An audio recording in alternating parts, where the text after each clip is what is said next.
welcome in. Hi. Hi, guys. Hi. We live. We're back.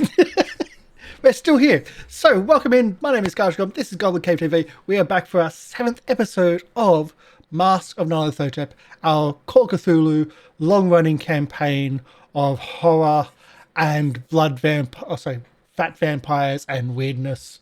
In the background, we're going to have Syrinscape for our music and for our sound effects and atmosphere. The audio from the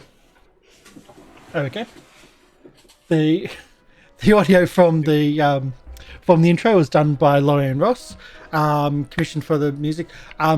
As a heads up for our break introduction movie, just a really early warning of, because we keep on forgetting, that we do have an audio sensory warning for that version of that intro. It's a little bit distorted for the horror side effects. It's really distorted. So just a heads up for the break one when we come back from a break. We're using LoveMaps Cthulhu because they've done some really amazing. They've got some really amazing maps, which are just like they're perfect for your virtual tabletop games. We have got a version of this game with the original maps, but the LoveMaps one just worked really well for Roll20. Big fan of Roll20s. We're part of the Spotlight program for Roll20, so proud to actually promote them as well. Is there anything else that we're trying to that I've missed apart from the promotions and the? Okay, let me just get my thing because I got so many sheets. We're using the X card system and consent forms for our player safety. And if you're watching us on YouTube, don't forget to like, comment, and subscribe. Yeah. And if you're watching us live, you can donate $1 per 100 bits to give us luck. We kind of need it. If you subscribe to the channel, we get a choice between luck or sanity. And if you give subscribe, we get a choice between luck, sanity, or a tick of experience, which means if we haven't used something, haven't succeeded in a challenge, and it comes around to that experience part, we get to actually have something which we haven't used before. We get to level up something we haven't used before, because otherwise it's really hard to actually do that. But again, that's if we survive. So generally it's going to be luck or sanity, because we're not going to have survival. You're not going too badly so far, which is scary. I need to ratchet it up a bit. No, you really don't, but... Really? As a GM of this game, I can say, no, you really don't. This is the prologue. We're supposed to survive this. But are Really? Really, though? I mean, I'm okay doing new character art. Well, it's the costume rather than the art. That's the issue. It's true. My costume's still in the mail, so we're gonna be having fun with that, but, you know. I'm 9 weeks into a lockdown. All the shops are shut. Even Bunnings is shut. Oh my god. So I can't even go shopping for a new costume for the next character. So please don't kill me. In the closet. Anyway, we'll do our character introductions and then we'll get into the game. Say, Caitlin, what would you like to start? Oh, me? Hello, I'm Aveline Baker, your nurse and primary care nurse. Not a physician yet, but maybe one day. I'm also Kat. Hi.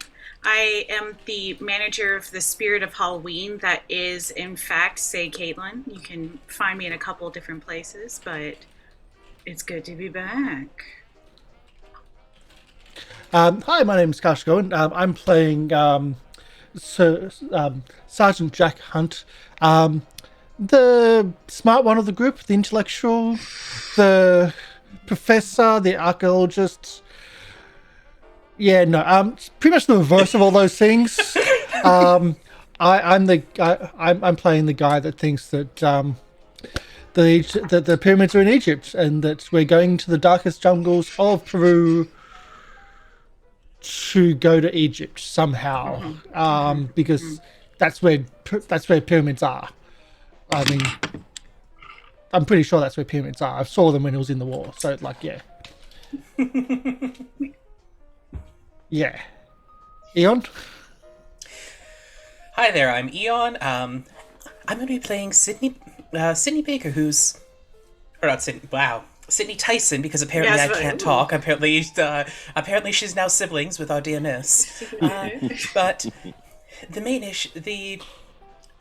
she's an antiquarian, or more fairly, she is an acquirer of esoteric goods from both the living and the dead. She's a thief.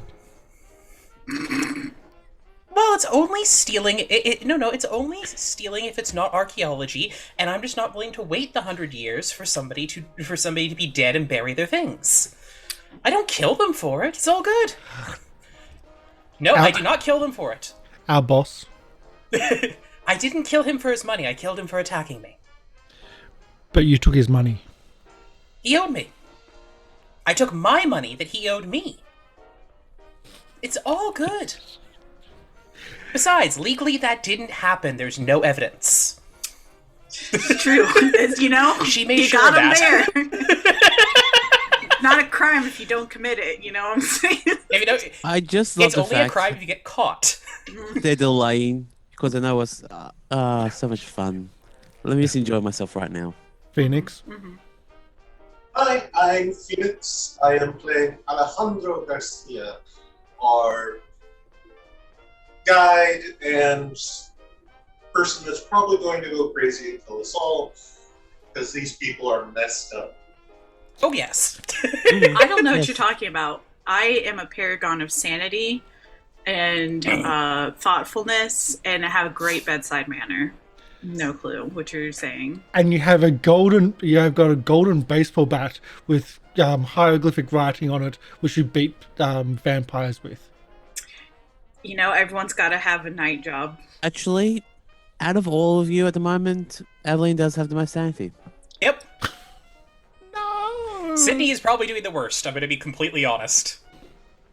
There's only one person we can thank for all of my sanity. I'm looking at you, Neurocroc. I mean, we all know who to blame for our lack of sanity, but, he's running the game, so we don't say too much. Exactly. I could be a whole lot worse, you know that. Before we do get started, shall we do a sanity call? All right, actually, I can actually do that for you if you want. You can do it? Okay. All right. Alejandro has got 59 sanity. Yep. Aveline has 71 sanity. Yeah. Sergeant Jack Hunt has 63 sanity. Actually, I'll edit that 50 sanity for making me say that every time. That would be cheating. Not really. Keeper. Metagaming. No. Sidney Tyson has 49. Yep. And Tatiana has 62. So for context, enough things have happened to Sidney that she went from about the same as the crazy drunk Russian to the lowest in the group. Yeah. You keep on touching stuff. I mean, you gotta really stop that. Yeah. I actually don't. Everybody else seems to touch things and then I just don't leave you alone. And then somehow I get in shit. I just need to leave the rest of the party to die.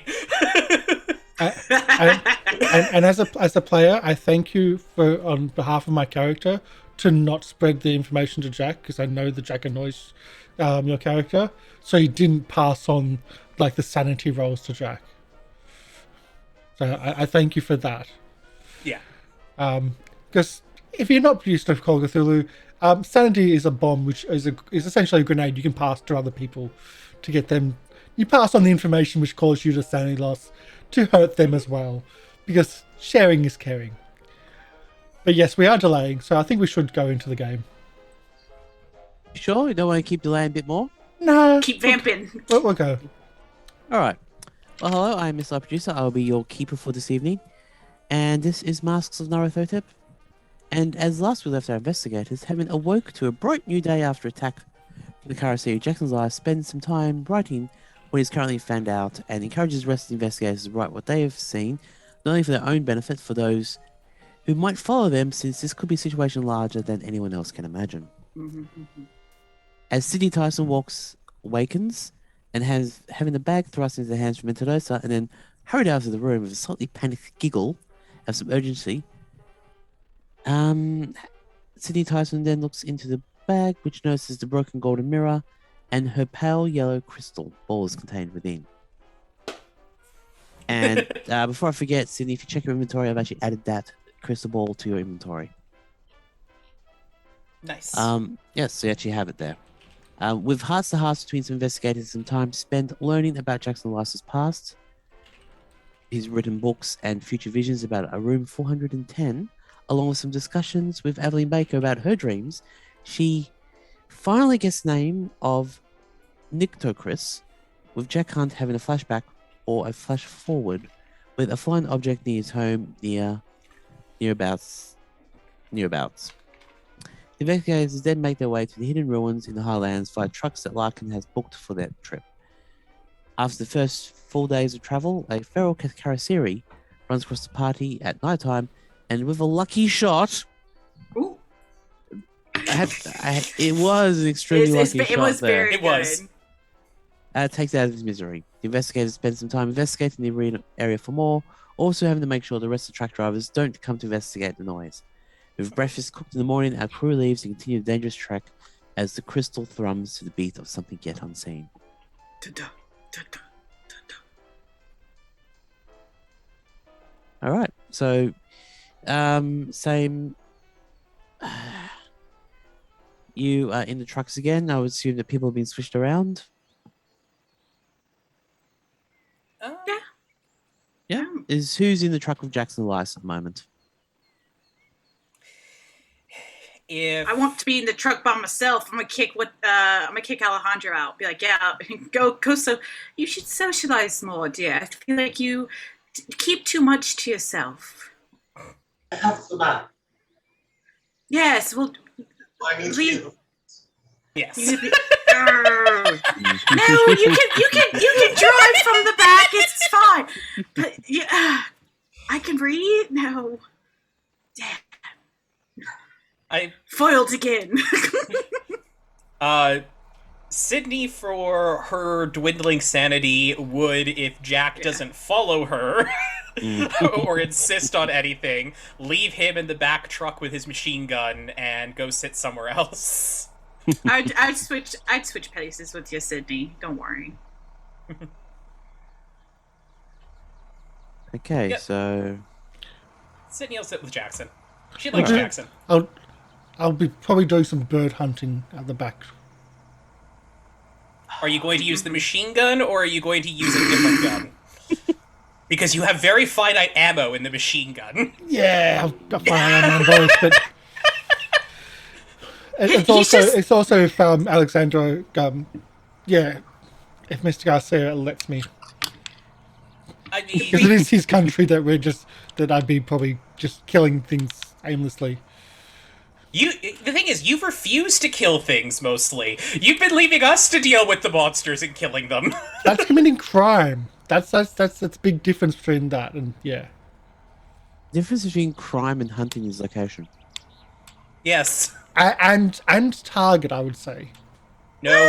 Yeah. The thing, I the like thing about to do the crime is greatest you need to be in hunt. an area with laws to commit crimes.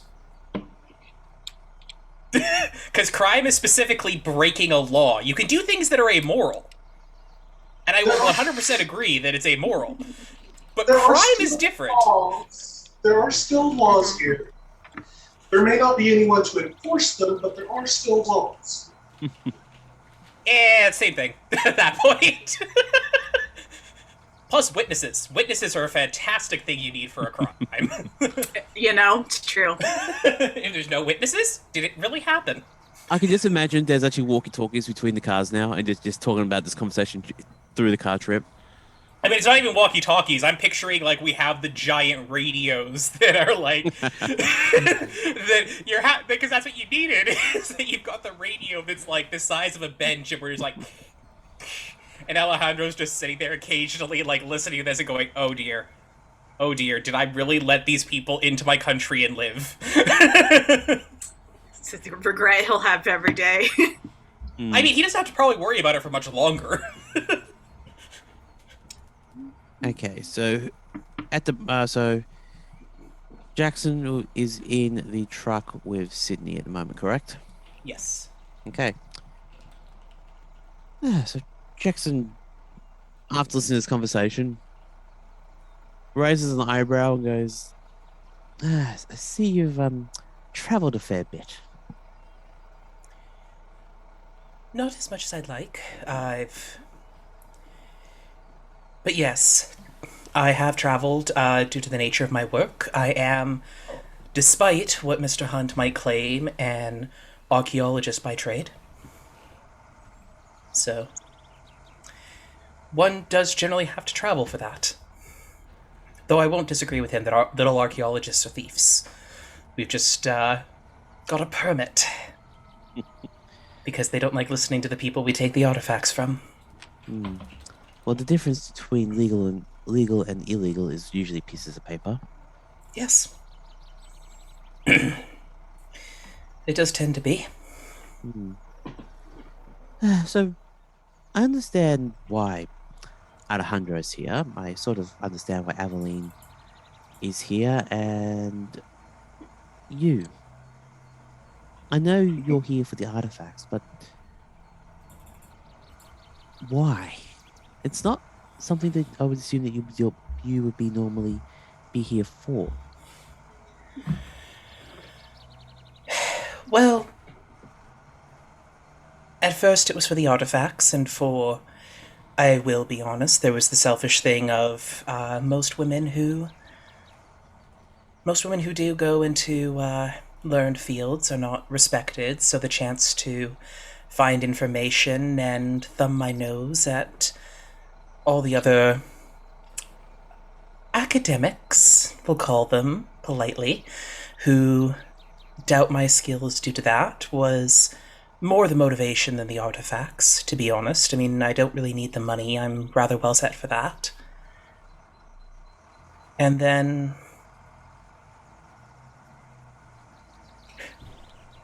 it was stupid before this, but it was different. It was risky. It was new, and I got to enjoy something that I hadn't... I mean, I've been to Egypt several times. I live in the United States. I've had to pop over to Europe. I'm hoping to do some business in Africa, in other parts of Africa and in China. But South America? Never been. And exploring a lost jungle, finding a temple in the middle of nowhere that has been untouched by time, just sounded exciting and fun at the time, and, well...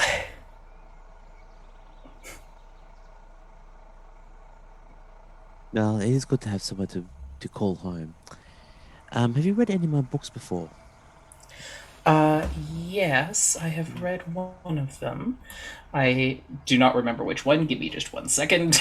That's all right. I should have made a note of that one. Hi, sorry about that. A little bit of technical issues on my end. Hopefully we'll get the scene back, and I'll adjust what I need to do here because I need to adjust some things. I'm losing things again.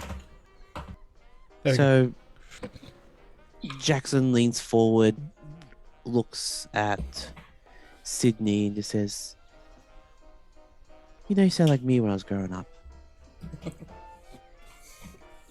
Not the whole,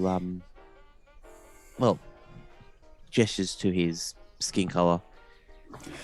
We do face different discriminations, yes, and I cannot imagine what you've gone through, as I hope you have not gone through the same things I have. Alas, I was orphaned. I grew up in Connecticut and no living relatives left, and I've got no permanent address. But for me, it's fine. It means that for people which I meet along the road, I have more of a connection to. Because sometimes I see parts of myself in them. The good parts, the bad parts, the parts in between. But I think knowing pain and loss does help writing. It means you put a bit of yourself in each book. Some more, some less. And trying to leave the world better than you found it, which, especially right now,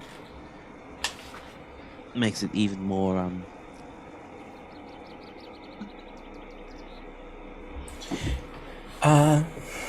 Yeah.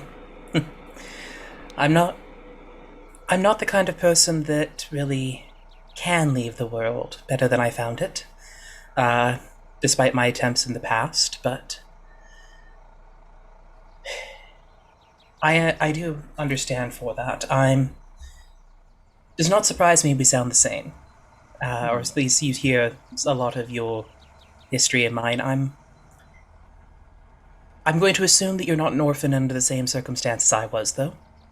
I am one myself, but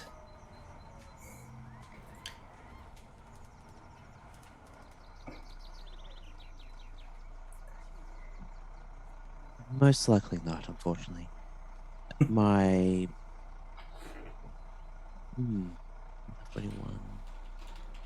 I was just trying to think of a disease that was period appropriate, but I can't think of one right now. Syphilis. Tuberculosis. I'll go with tuberculosis. Tuberculosis sounds good. It's always common. Tuberculosis takes them out. come on, as soon as we found out there was a disease that makes people cough blood, that just showed up everywhere.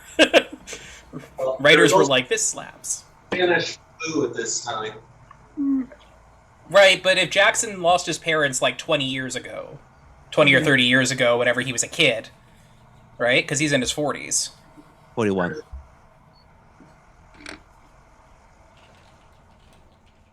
Doesn't actually list what the parents of Jackson died on from here. I mean, if he's a kid, he might not have known. And unfortunately, it might not have been diagnosed, given his, Yeah. Well, you said you wanted to go to India at some point, correct? No, you South Africa, sorry. South Africa, yes. Yes. Other parts of Africa, and honestly, I don't know when I'll get the chance to, and I hope it's before the British finish ransacking and destroying all of the culture down there, but there's much of this world that, for lack of a better term, has been whitewashed, and I'd like to see it before and preserve what I can.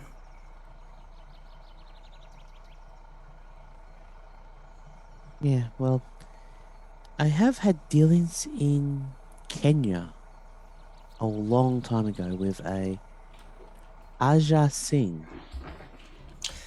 Ah, yes. Yeah, because they tend to operate through the Randolph Shipping Company sometimes. Yes, they do. I'm a bit familiar with Mr. Singh. Aye. Well, he does get around a little bit. Mostly by reputation. He and I are a little bit of, we're rivals is probably the best way to put it. We have competing businesses.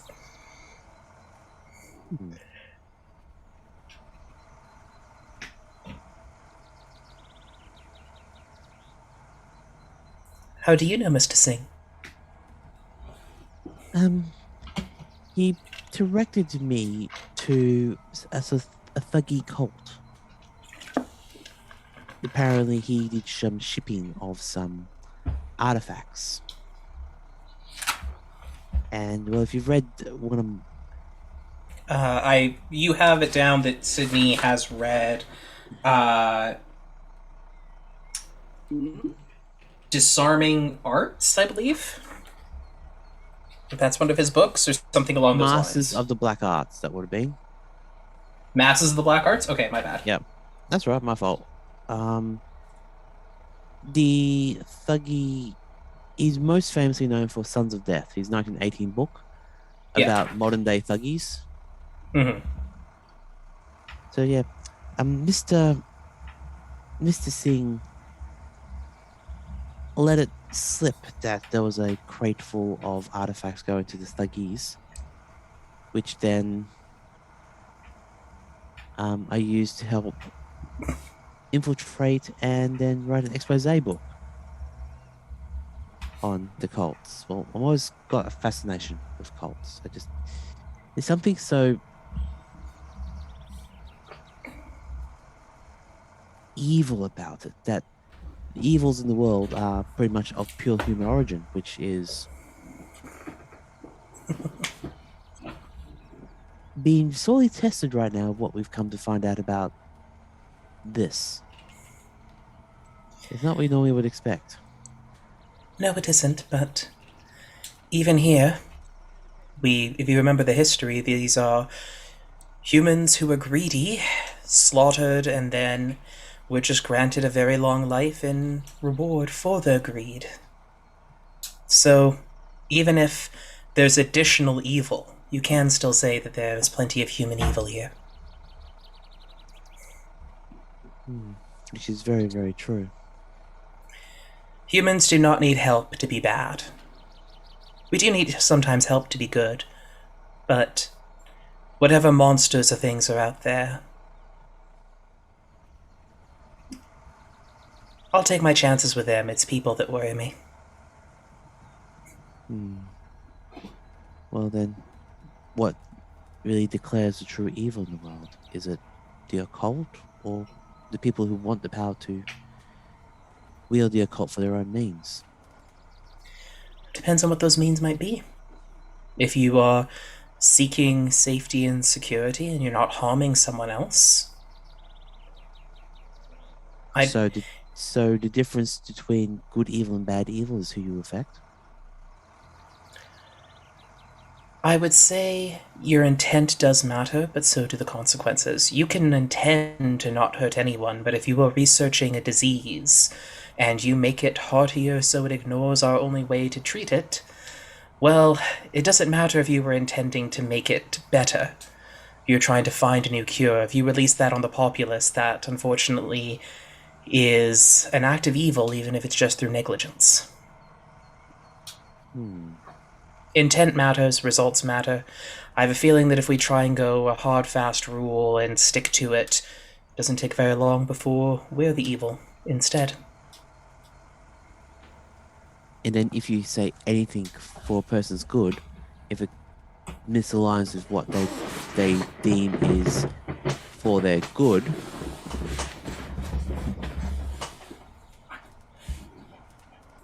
these roads are very bumpy. Really misaligns for what they deem is good and infringes on what they believe their freedoms are. But alas, if we keep talking about this, we keep running around in circles. Unfortunately, yes, I generally go with people are complicated. I would like to say people are good. I hope to meet more people that are good, but my experience has... Actually, I can say honestly, since I have made more friends in the underworld, I've met more people who do things out of kindness and good than whenever I was... I'll call it a civilian beforehand. Well, I think the people in the underworld understand how it is to pull themselves up, and don't want people to go through what they've gone through. Unless they're evil, sadistic, cruel. Oh, those ones are always fun because nobody minds when they go missing. And with that last little drop, because that is a beautiful thing to drop on. We've already established Sidney knows how to get rid of bodies, I mean... We've already established it. And does anyone else want to have a scene? Or anyone else in the truck with somebody they want to have a quick chat to? I think I'm okay.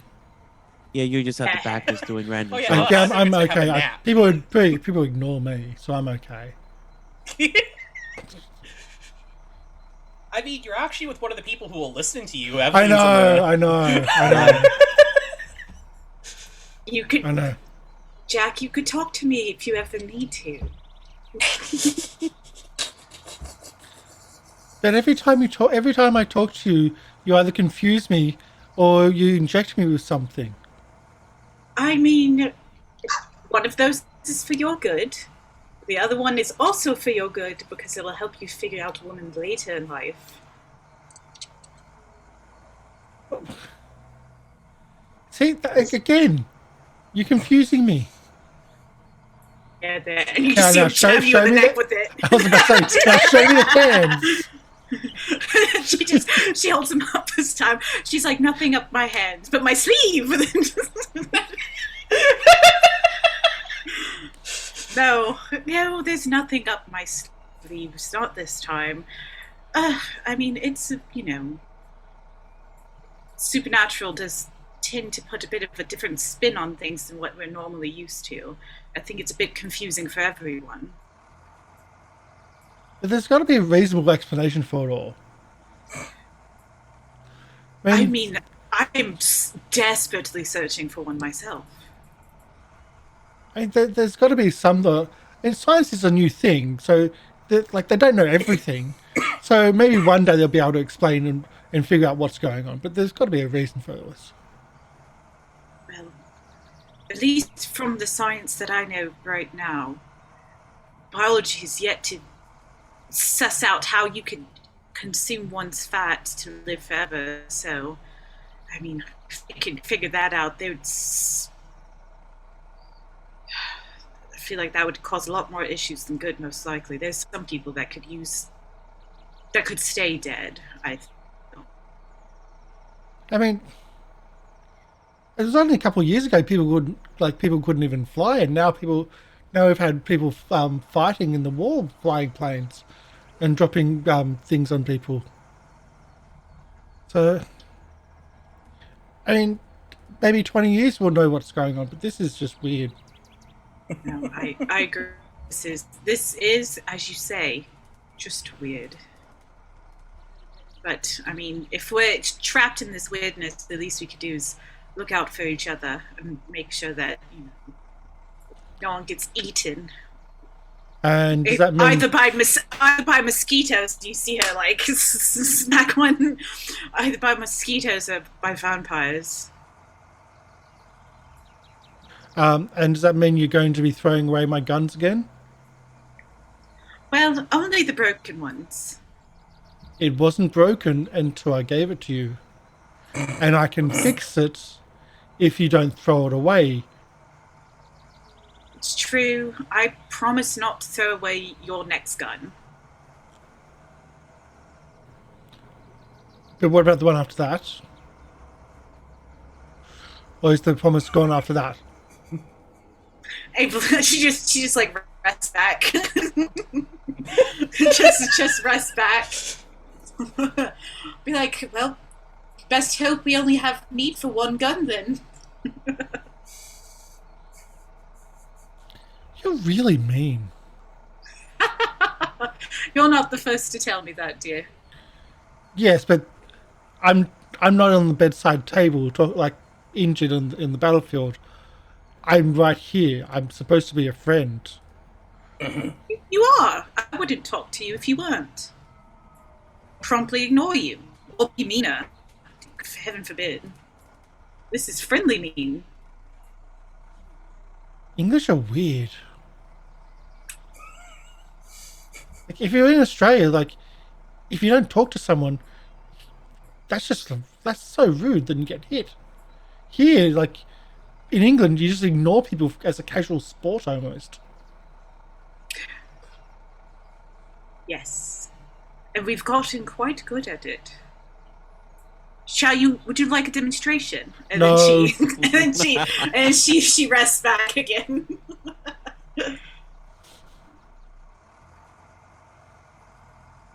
That will end the conversation there. Yeah, it will. Yeah, that's beautiful. Would you like an example? Yeah. All right, Alejandro, you're in the front truck. Could I get you to roll a mountain survival check for me, please?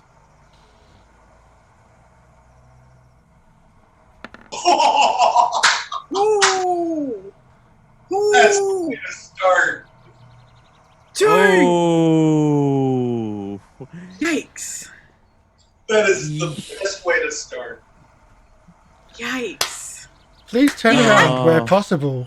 You're going the wrong way. Wait, does that mean we go to Egypt? No. I think we do. At least Well, we might be driving into the ocean, but that's a different issue. All right. Okay, I wasn't expecting that much of a fail. There was All right. All right. As you barreling through the underbrush and all the what looks like a well-worn travel, a apparition flashes in front of you of Larkin.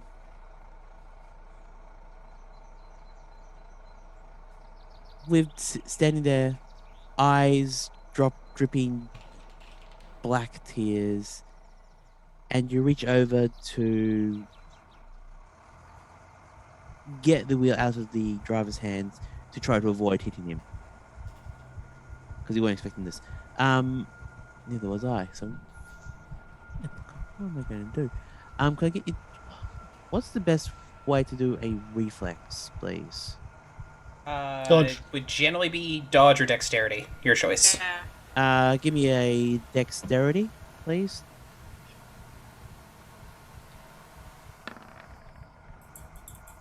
well, jeez. Luckily, I'm good at it. Yeah. All right. So you dexterously reach over, grab the steering wheel, pull it aside, and then the truck runs into a tree. Ooh. That was not a success. Otherwise, it's gonna be heading off a cliff. How much damage? I think we just lost a car. You don't. Yeah, Well, there are no you have- such things as seatbelts at this time, so. Yeah. no, there's not. So we might have just lost Alejandro. As a side note. It was nice meeting you, King. Yeah. Good luck. I know, right? I already built the secondary. Yep. So I'm just gonna figure out how much damage a Look up Call of Cthulhu hand manual. How much for car crash? That actually is in it. Oh, what? it is. One of the primary things they actually mention, because I'm going to say, and I want you to think about this, you're facing a monster that you watch bullets bounce off of, basically, or you don't experience, or you have no experience with guns, but you've driven a car. It's true. It's true. And I will say, like, I use cars as the example for gun ballistics anyway. A 50 caliber bullet is a van moving at 100 kilometers an hour. Yeah, fast. Right, but now picture you're driving like a truck that doesn't fold to absorb that damage because of the 1920s. Yeah, and everything was made up. That's back when they made them trucks to last. Well, no, it's back when whenever they valued the truck more than the driver. Yeah, that's what they made the truck to last. The truck will last. We're driving through underbrush, so I doubt we're all going all out. But still, it's like I'm not going to. It's still pretty. Yeah, it's not gonna tickle your fancy. Yeah, it's not gonna be fun. The real question is whether or not I hit the dash or go through the window. So you best Ooh. use that dex. I think that's dependent on how bad the damage is. Yeah. So fun. Windows softer than the dash. Just putting that out there. Yeah, but the dash can cut. But the dash is not going to be cutting through vital arteries. And True. while the dash is probably harder, there's also the forward momentum and then the sudden stop of going through a car. The forward momentum's window. nothing. That's the easy part. It's always the stop at the end. No, I know. Whether it's horizontal or vertical, it's always the stop at the end. Hey, but look at it this way. I may learn how to fly. I can always be flying at the ground. It's true. And Yes, missing's the important part. I will say it's Fine. good that you brought a nurse. Mm-hmm. Who's ignoring everybody? Hey, that's the way it is sometimes. Do you see what? Before I forget, there we go. There's the Wilhelm. Didn't forget that.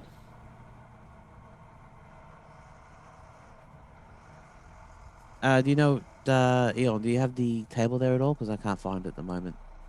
I've got damage, so just give me...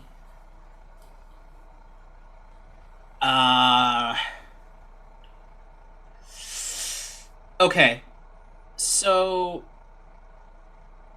if it's something that's likely to destroy the car, right? Like vehicle collisions.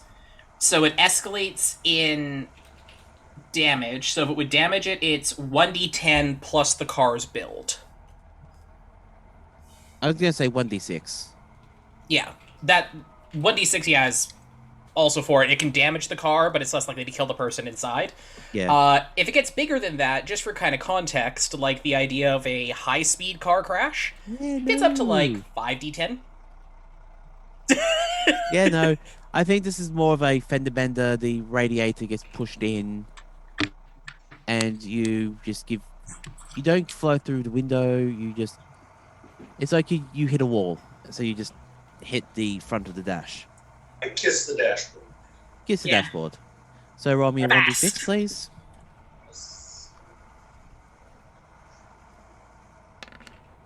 I am doing great tonight. You are. Yeah, that would be good any other time. Yep. Other times. But I've- does that go over the wound condition for Yes, you? it does. That is a major wound, and he needs to make a con save to not fall unconscious. That's Yep. roughly 20 or almost 30% of my, or 20% of my health over. All right. So roll me a con save, please, and you. That I'm Alright. fine. Yeah, Can not I- fine. You're close to halfway. Like 9 luck might be able to drop it to better con save, if it makes a difference. Not usually. It's mostly just a success. If you need a level of success to not pass out, basically. Yeah. Yeah. So the other two trucks drivers see what's going on, pushes on their brakes. You hear this big giant. Yeah, pretty much a big giant crunch, and then flip. I'll say Don't that forget these. to roll for the driver. Yeah, so I was about You to do- do. So the driver takes 3. You know, better than me.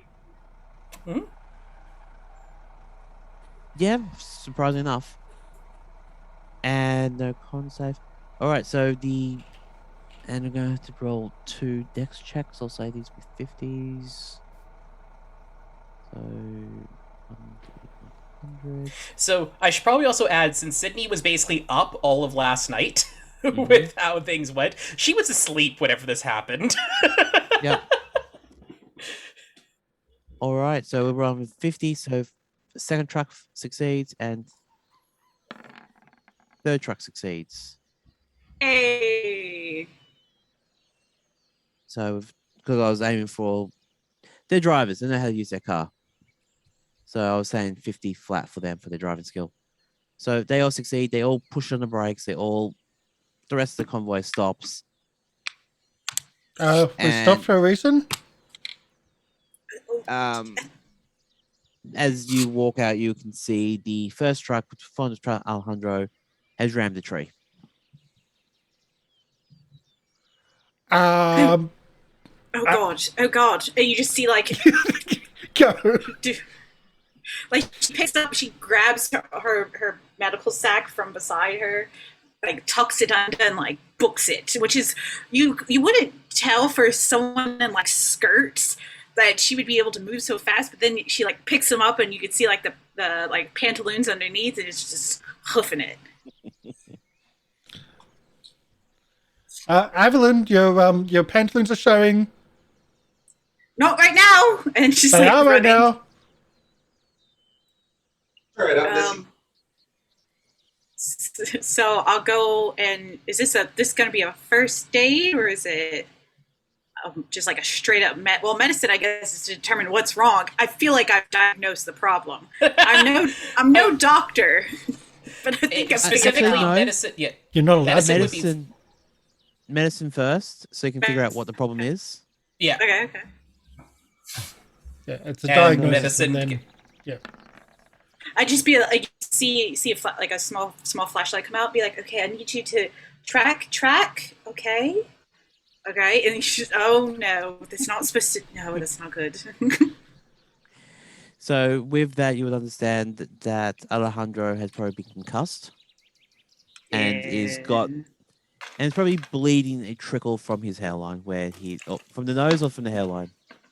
Alejandro, Both. When the yeah, both. He's not Pretty very much tall, so it would have been. Yeah, just your full face plant would be probably the exact same. So full face plant into the dash of the car.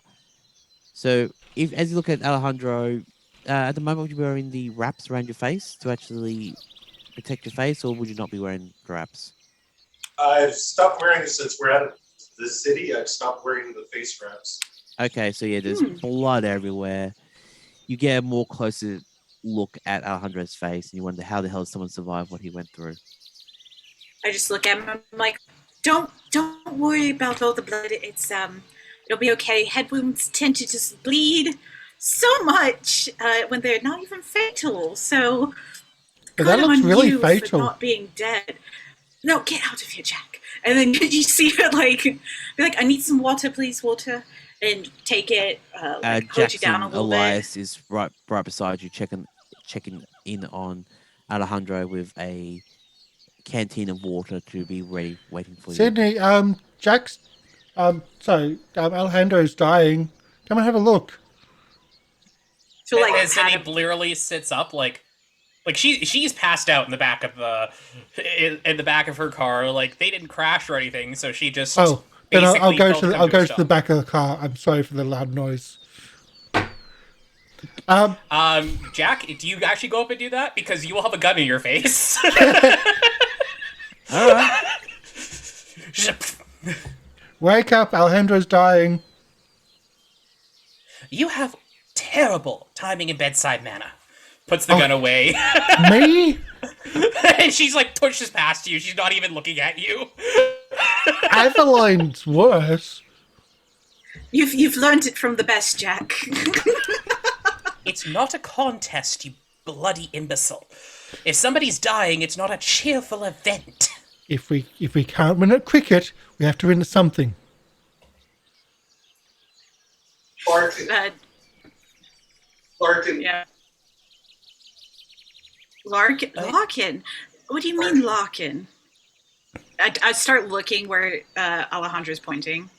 It's, Sydney. Yeah, that's probably. And I go, it's fine. You I think the heat's gotten to you.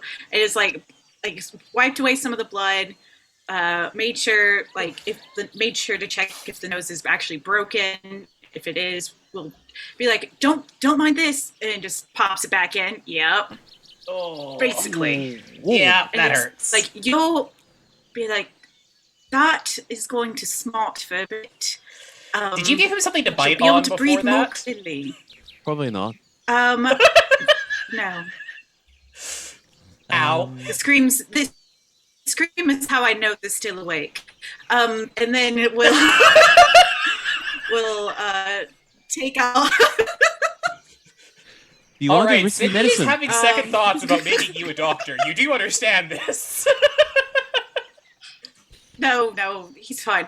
This one you're going to want to take a swig for, and disinfects the needle with some alcohol, and then hands it over to you, and is like, the head wound's going to need some stitches. with all the scars across his face. Yeah, no, I mean, you can add another one too. It'll just stop the bleeding fast. Maybe we can do a pretty pattern and make it look better. I don't think stitching a butterfly on his forehead's going to help improve the issue. Can't hurt. Well, it'll hurt if you don't use your morphine, but camouflage. Here, camouflage. At least I'll be like, here. I'll continue to apply pressure, and I'll go, I think my car is now the first car, so if you want to come sit with me, I'll make sure that you don't fall asleep and die. As you're keeping pressure on the forehead wound. Sydney, upon hearing also, because she heard him say Larkin, she's currently looking around a little bit uncomfortably and going, Did he say he saw Larkin? Because that's what he said, but I don't see him. Do I? Hey, Keeper, do I see him? Hey, Keeper, do I see him? I look around. Do I see him? Roll me a spot hidden. It's like, this is Cthulhu. Do I see him? Yeah, it's actually a possibility. Yeah, great. That was I more also- where Sidney's going. Do you want to spend some luck? No. Do you want to see him? Is the Exactly. other part of that question. No. Do you want that I mean- sanity check? She's basically, He she's would got be like, looking she's around got going, oh no. pressure applied to the forehead, does this, and goes, ooh, I don't see nothing. No, but a monkey's in the tree laughing at you, pointing and laughing. I Cool. believe it. Can Sidney do a spot hidden? Because Yes, Sidney can roll spot hidden. she burned the body, and if that doesn't work, she's going to be looking for other methods for future to get rid of these things. Alright, just waiting for the spot hidden to come through. Oh, no. Nope. We don't see anything. You see the cars are not a total write-off, but it's going to be a couple of days of work of block and tackle, and probably another car to fix it, to tow it back to civilization. All right, so that can be on our way back. But Right. Well, we should probably As- return to the drivers and just check, because like, yeah, if they're all right with that, is the other driver all right? I see that Alejandro's concussed, but the other driver just stumbles out of the car. this is going to be the really horrible question. Do the drivers speak English fluently enough for Sidney to be able to converse with them? Because she does not speak a lick of Spanish. I remember that they understood English because they wanted to kill Jack, but that doesn't mean they can talk back. They can talk back. do you want me to They're translate? functionally English. Jack, you don't speak Spanish, and I prefer not to insult them again. You just speak slower and louder. Jack, how it's done. you will be chewing on a bullet if you keep that up. Very hostile today. I wonder if the last several days on the road with you have had anything to do with that. Wait, have you been talking with Aveline? No. Should I Both have? very hostile Do I need today. more? Do I need more information about the things you've done? It's just you're both hostile today. It's just seems like everyone's ganging up on me. I wasn't hostile, I was passive aggressive as she So finishes now you're speaking to me. as she finishes tending to Alejandro and goes All right. to check on the drivers. Yes. Now- Yeah, Sidney would be trying to talk to the driver and just go, look, are you all right? The nurse is currently dealing with our guide, but, how are you doing? This is... Oh, dear. What happened? He just reached over and grabbed the wheel and said something about a larkin. Well, that's problematic. Larkin's definitely not here. He was staying behind. Are Yeah, you I all don't know right? what- I didn't see anything in the car trip. He just reached over like a madman and grabbed the steering wheel and drove us into the tree. At least it wasn't the cliff. The cliff was right next to the tree. So out of the cliff and the tree is probably the better option. There's a better No, say, option, I'll for sure. take I'll take the tree over the cliff if he had a brief moment of insanity. I'm very sorry. Look, main thing is we'll need to get you treated because it seems like is the driver bleeding or anything? Because he took some damage, obviously, but He took some damage. You could say just Yeah. like he's got a little hairline, Yeah.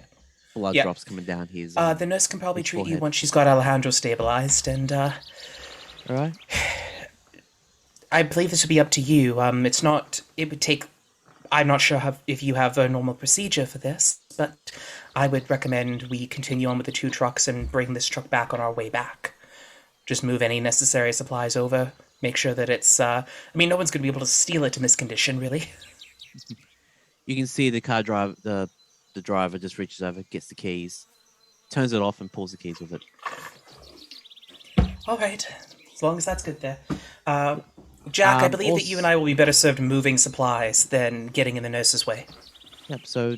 So while this is happening, does Aveline Baker want to do a psychology or psychoanalysis on Alejandro to figure out if it was a figment of his imagination or if he actually truly believe it?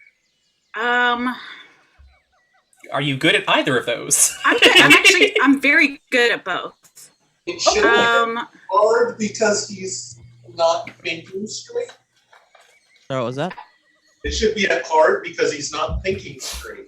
He has a concussion. So it's Yeah. not So like he can answer questions logically. I would Actually, say yeah. Hard to extreme. If you do psychoanalysis, it'll be at hard. If you do psychology, it'll be at extreme. right. Extreme success on psychoanalysis. All right. I looked into his brain as I was suturing him up, staring So into the MLP, waves of just soul. as a note, psychoanalysis is for treating. That normally gets you sanity points back. Yeah, I know. I'm I was just actually looking- affected. I'm Like, that's talking what you it's down from the for. edge. Like, that would be not only do you know kind of what's going on in his brain, but he's actually more sane after the concussion than he was before. It's a new treatment She's option. just like saying, it's been Well, it's been a real hard week for us all. I'm sure that it was just trauma that you saw, and we what can talk phobia? through Have I given Alejandro any phobias recently? it. Recently, Don't think. No, Alejandro's been fine, as everybody else has been failing. Yeah.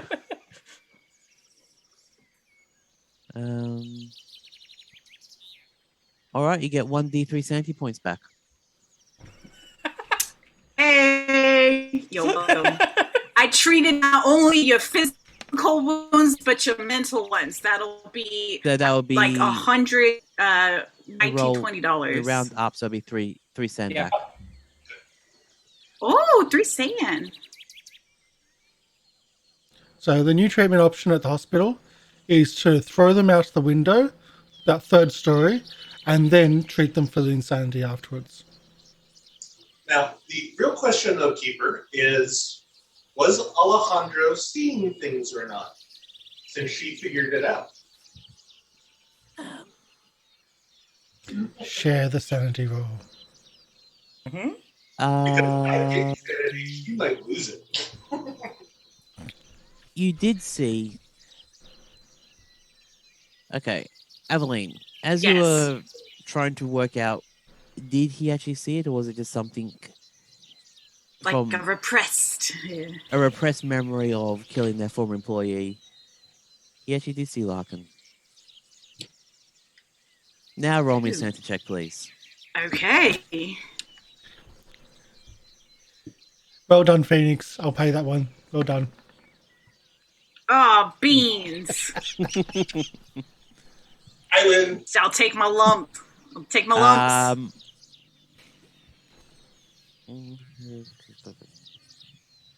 Roll me a d6, please. Ooh.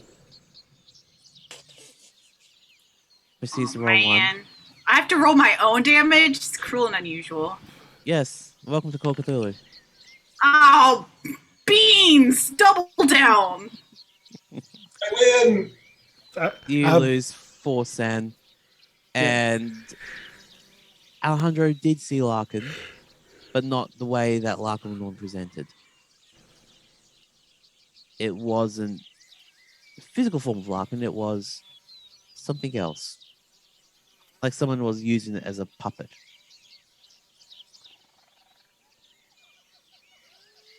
That's disconcerting.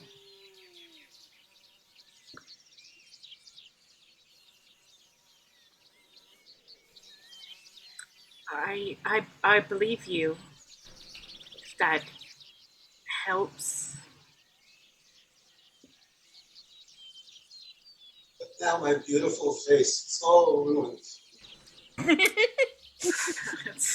Your looks will never be the same. But I think you'll survive, which is the most important part of any of my treatments, is that you make it out of here at the end of the day. You treating, that is true. And Aveline, as you're talking to Phoenix, the same kind of effect that the mouth is over the eyes. And as he's talking, the eyes talk as well. The same effect that happened when you were at the steep in the burial chamber with Nicotris. Yeah. So yeah, that's happening for the next. No, not the bleeding eyes effect. The eyes are actually teeth. Talking at the same Teeth time. eyes. Teeth eyes. Oh. Talking at the same time as. For a few seconds, the teeth eyes happen, and then you blink a few times, and the eye, then everything's back to normal. I think I might have a concussion too. Well, do a medicine check yourself to see if you do have a concussion. So No. Karsh, It was a rather sudden stop. as Jack walks past with a crate, unloading from one truck to the other, serves you right. Being rude. It's not a concussion. It's not a concussion. You really didn't want to succeed that. I know. Robin, our sanity check, please. Like,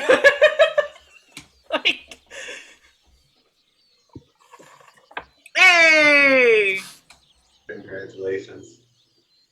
Trick of the, it's a trick of the teeth. Don't worry about it. Freaking tape. Love it. You know you're not concussed. Ever since Egypt, this has happened once or twice.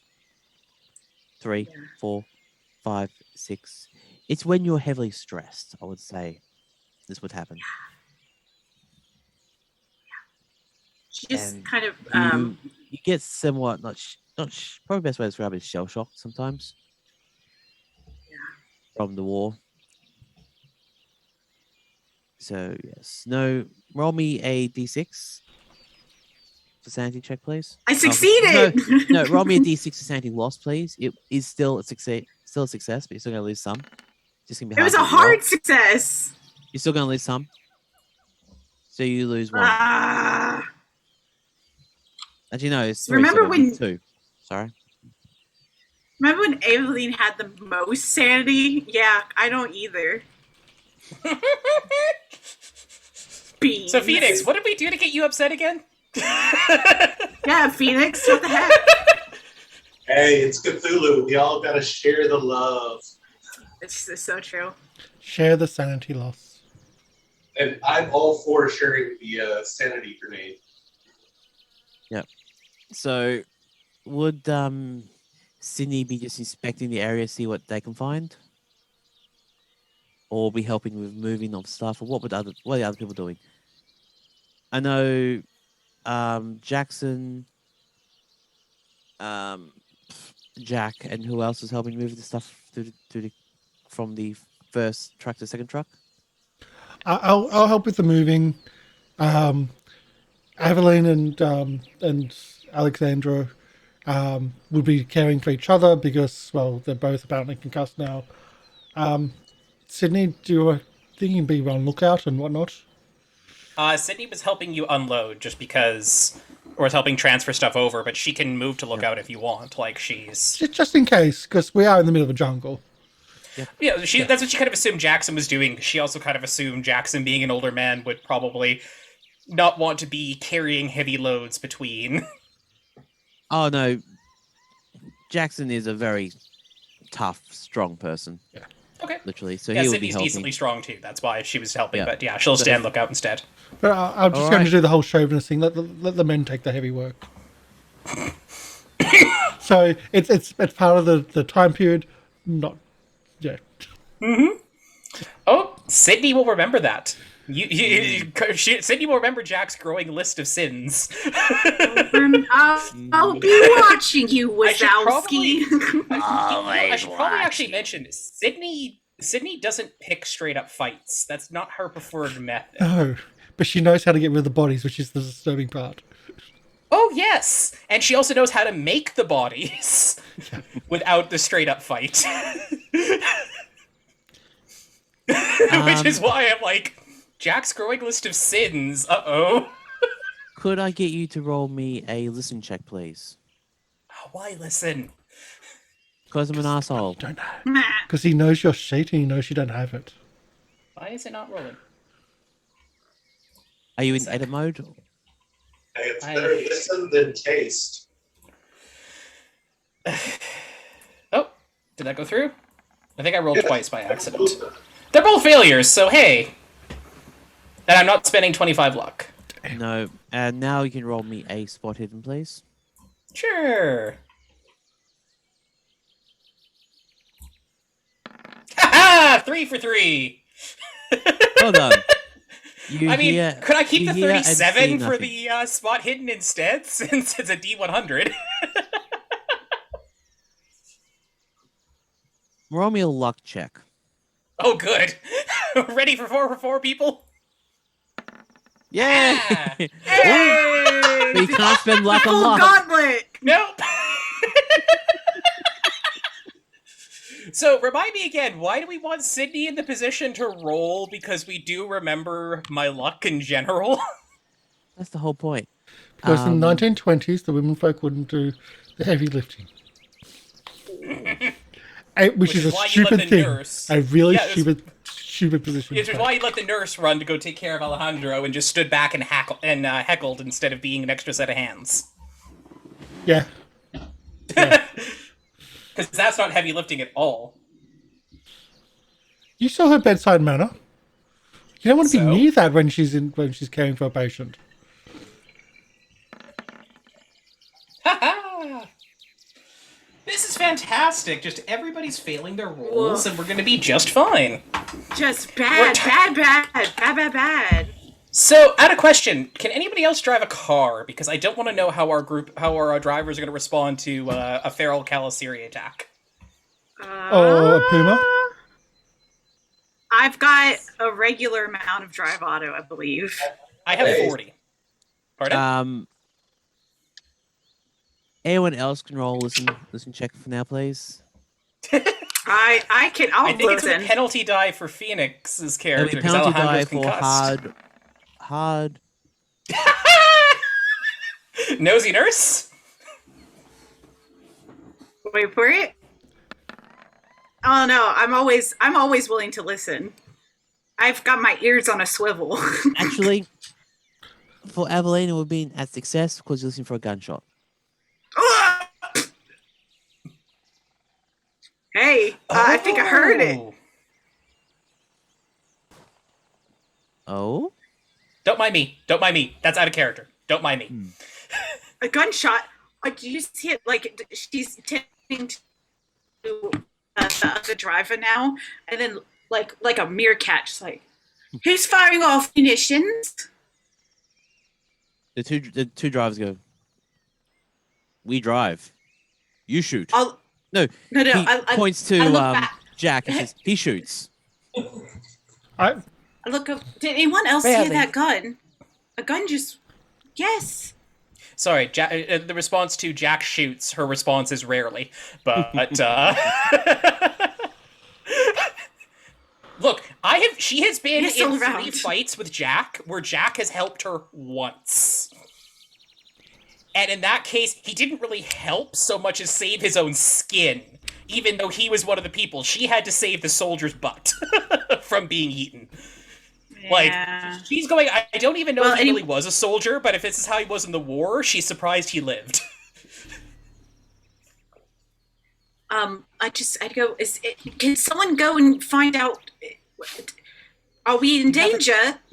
Do you have a direction? I did not hear it, unfortunately, but I'm willing to go take a look. All right. Now, Aveline, you can roll a spot hidden with advantage with an extra bonus dice. Because you know the Woohoo! general area you need to listen to. Right, but with bonus. With bonus. But with bonus. But with bonus, you have a 0, so let's really hope. Croc, thank you for the donation. Welcome in. You just got double 100 with a bonus die. What the heck? So What the heck? The bonus die. You got What? the critical fail The twice. actual heck. which you can't spend luck on, but you do know how to have There's 2d6 not- luck. Thank you, Now- Croc. Well, I'll say.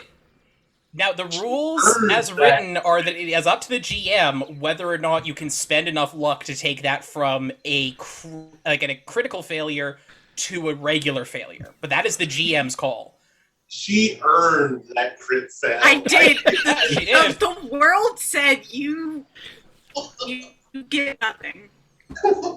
So From the underbrush, in front to the left of you, a wild boar runs out. Yeah. Freaked by the Yeah, love gunshot that. noises.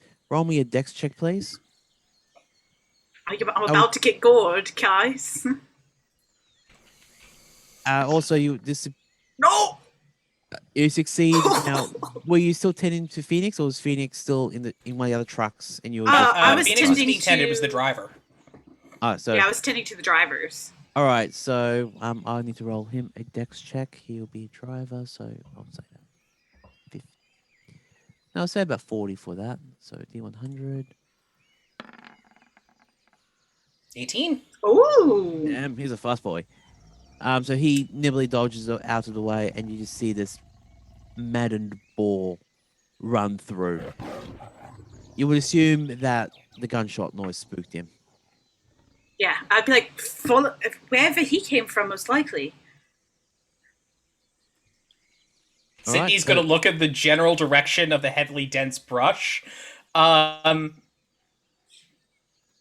just be like, "Oh, right. Jack, I've got a bit of an odd request. Actually, before I say this, is there any trees that are nearby that would be low enough that with a boost, Sydney could just, like, pull herself up into it without having to actually climb it?" There's one that the truck is wrapped around. Yeah, the truck would act. She could do that, yeah.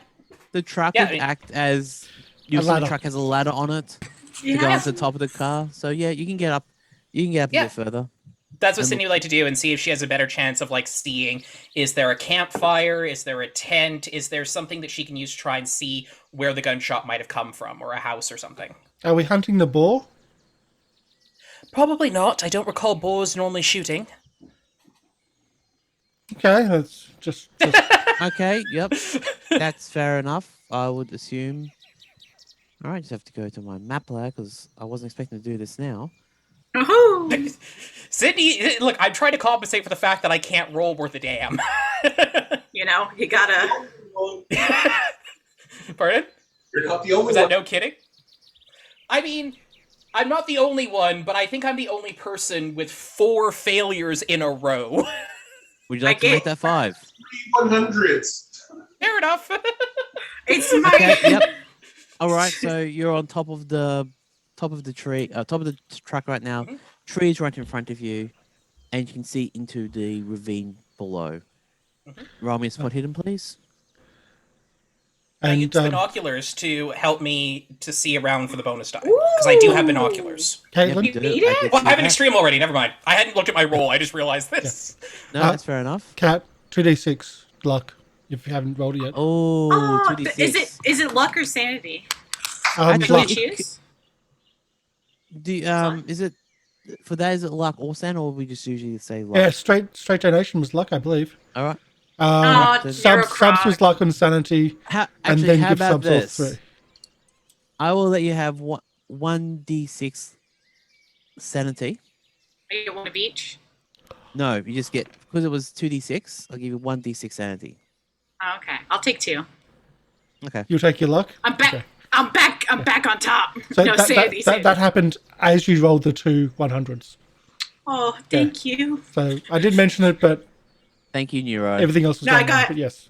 I got distracted by my double failure. So we have extreme success in our spot hiddens. Okay. So let me just have a look at this because now I actually get to the right map. You as- And Sydney is looking around, like, a bit with binoculars as well, just to try and... Because she has those. Might as well. And we have a black map full of blackness. And more blackness. Don't you have you? Dong. Nope, no view. Token vision. Really? I checked all this. Token vision. Super black map. Do you need to, like, drag a token for us off of the GM Yeah. layer? Ooh, No, you're on the token layer. All right, just give me a sec. it's okay. You know, This Well, happens. we're just existing in the scary darkness. Yeah. Which is Oh, Yeah. we're fine. It's not even that... The dark isn't that scary. It's what's waiting for you in the dark Do you that's have scary. vision now? no. No. Oh, Oh, hey. Yeah, that works. I was on the wrong map. Yeah, you can see. We're on the black. You're on the div one. Let's bring the map up, shall we? Alright, so let's move you there. Top of the tree. Alejandro would be.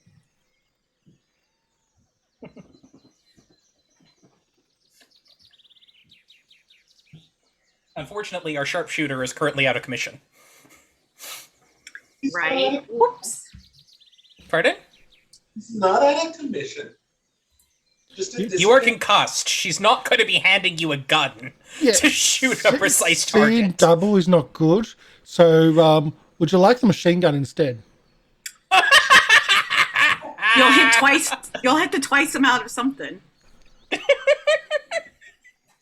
You know what? If you're going to gun down your allies, you might as well just make sure that you're definitely hitting all the imaginary targets. Okay, and All right. Ooh, since so what's over there? Okay. The Karsh has wandered off. So in front of you right now, you see down below in the ravine below, you see two people. Sorry, something right. They look like farmers from the local area. Oh, that's great. Maybe they could help. Sidney might not have relayed that yet, but... Oh, fair enough, fair enough. Sidney is currently weighing in her head because she's remembering the little boy that she had to shoot. Are these Kalasiri, or are these civilian victims who might need help as well? Do they look injured at all, or? The boy, just under the tree, looks like they've got a gaping wound in their stomach.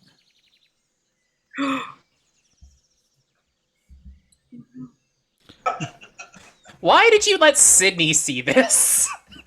Boys, I'm a keeper. Okay, you know what?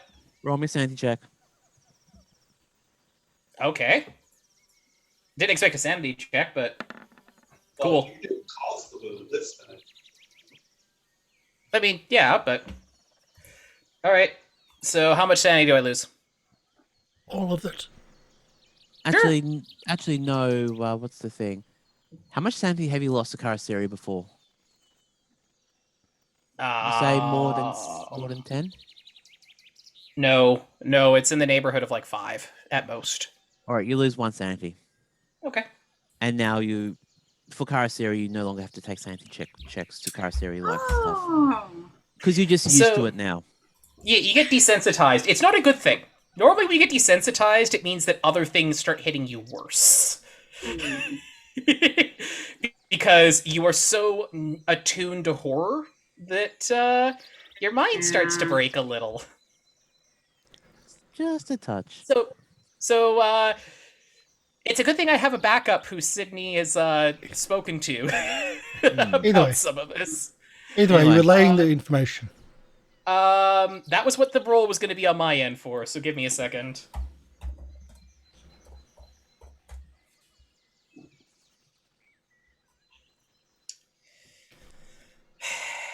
Sidney will... I hate that I'm doing this, but this is what I said I would do in my head, so...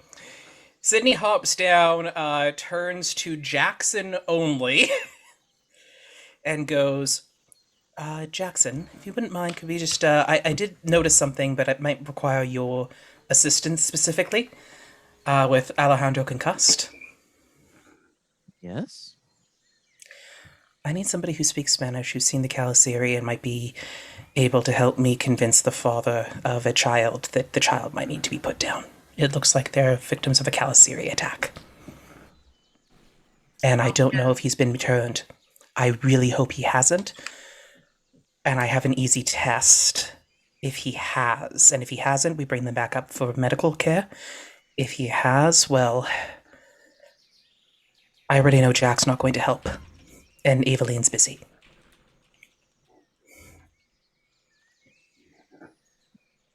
No, I'm just... You're not wrong. You're not wrong. I got my hands full of car crash people, so like, Yeah. And she already knows that, like, Jack is not helpful in this scenario, and she really doesn't want to do this. But she does have a legitimate way to not hurt the boy if he's not converted. It's true. And a very quick instant test. Okay. Well, yeah. Wouldn't this be something more useful for You know what? Let's just go down there. And so who do you as think it'd be more useful for? Like, I'm open to ideas. as much as I hate to say it, you're probably right with Miss Baker dealing with our wound down here. Yes. And I feel that it'd be very easy for us to go up and get help if they are clear, basically. And it will be very instantaneous that we'll know if they are or not.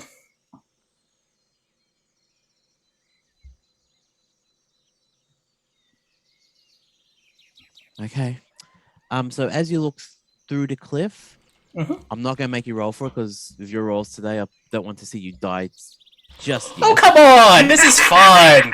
What do you need me to roll? I was Just going, yet. I was going to get you just to roll survival or mountaineering check. I You have to get down literally the cliff. none of those.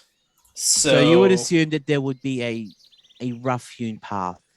We have rope. We have equipment. Yeah, I we was can saying, lower Sydney you has down. rope. Yeah, well then, if that's the case, it's work of a few minutes to lash Yeah. some rope around the tree and you can climb down the cliff. And we got Yep. block and tackle. We've got the whole works for archaeological dig. No, we do, yeah. Yep. Just, so you've just got, like any you've got archaeological dig in Egypt.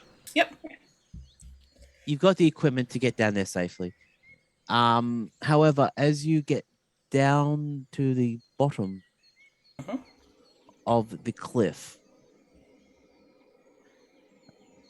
Sydney wears a bright red coat so she can be noticed when she needs to. yes. So, like, she is not subtle. She's not being subtle here. She's not making any effort to hide herself. But she's also, like, approaching carefully, like, hands up, because I'm assuming she would have seen if one of them has a gun. And we heard a gunshot. Yes. So I'm putting two and two together and assuming one of them has a gun. And she's like... Yep. She would pass that on 100% to Jackson as well. That one of them has a gun. As you settle down and start walking towards the farmers, with your hands up, you still hear a gunshot noise and a bit of rock nearby shatters. Sydney pauses. And in Spanish, you can hear something. That's why she looks over at Jackson. And just like, I can speak Egyptian, but this is not going to help. He said, "Stay away, you monsters." I'm willing to bet there was Calasiri attack. We're probably close enough that he can see the gaping stomach wound, right? Yes, you can see the stomach wound, and at the moment you can't see anything different about it. No, and that's the thing is stomach versus chest is what Sydney's worried about. But she also has an instant test if somebody is a Calasiri or not. Can you tell him that we're here to help? We're travelers. It looks like somebody needs medical care. We're sent down. We have a nurse and medical supplies. Okay, so I would say persuade. Now, does Jackson have Spanish? He does. That's the whole reason that she grabbed Jackson. I just had to make sure. I gotta double check. I had to actually double check to make sure. Should have bought me. Absolutely. I definitely wanted to get shot today. On top of everything else, I figured that was Sydney's number one goal, was to get shot. All right, so that or to shoot a random farmer. Persuade, because you're trying to offer help. You're not trying to fast talk or charm your way in. Yep. So that's what I'm best at, actually, is persuade. So thank you. All right, that's a success. Yep.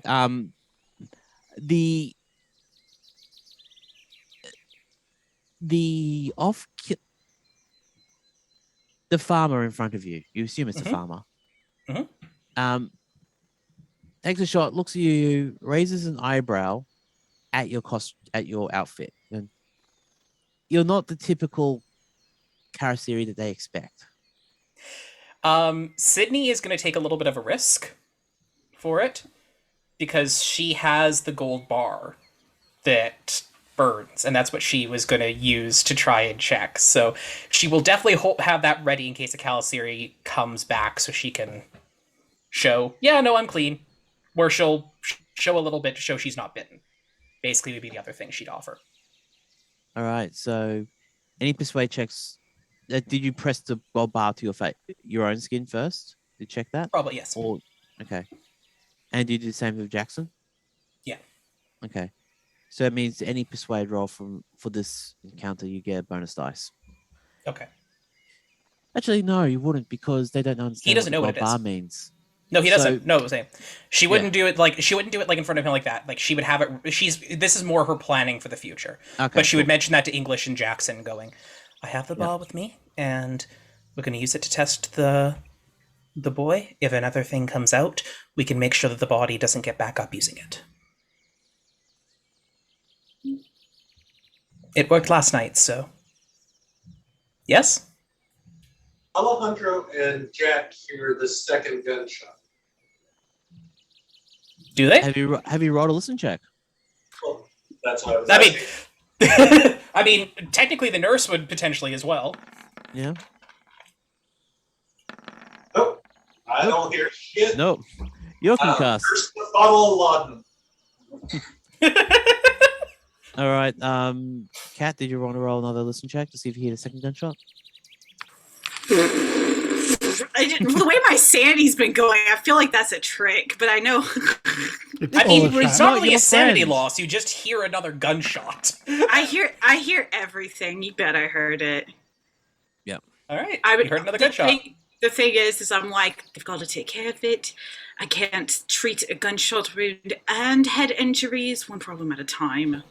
And we'll just like try to finish. Well, I wouldn't say hurry, but Yeah.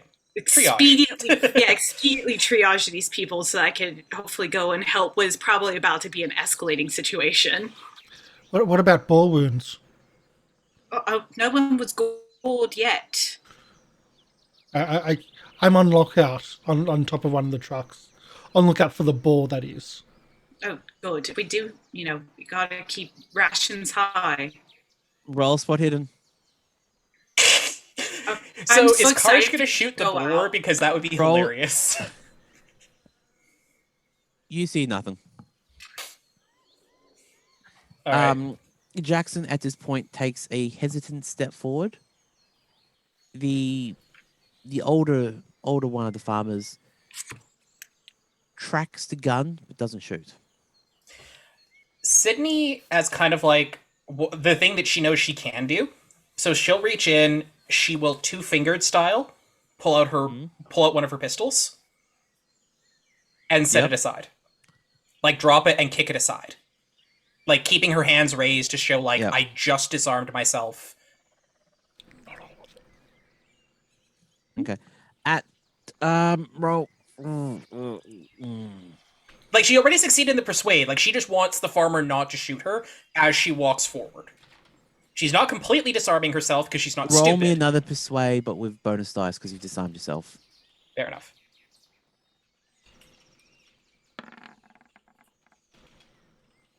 Yep, that's a success. Okay, so the old elder of the farmers lowers the gun and in halting English says, "They attacked. Save my boy." We will do what we can. May I approach? If you can keep a lookout in case it comes back, that'd be appreciated. Since you have the gun, we will be right beside you. She probably would turn to Jackson if he looks at all confused to ask him to translate.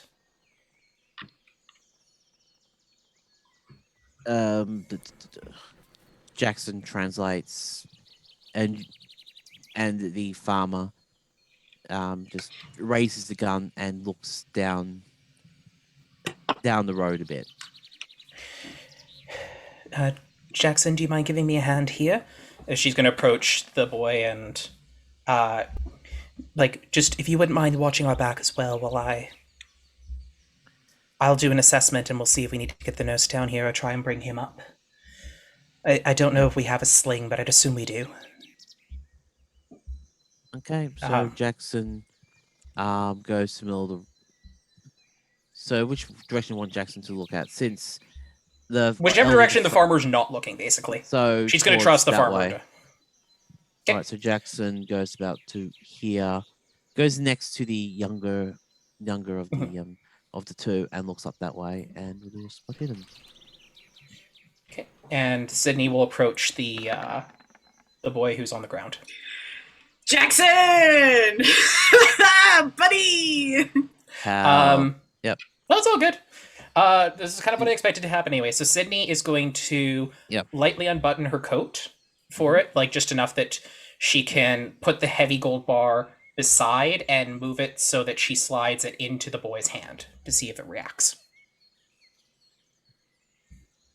Now she's not doing this subtly. She's just basically doing it in the way that the boy doesn't feel threatened and that it's very clear it's not something hostile. And it's mostly just it's something heavy in her coat.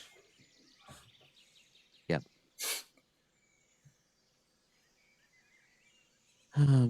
Do I want to be an arsehole or not? Your choice. Roll me. You know what Sidney's gonna do if it's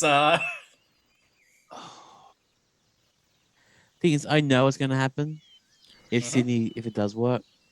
You know what? Roll me a luck check. So, Aveline, just so you know, you probably will not have to do any treatment.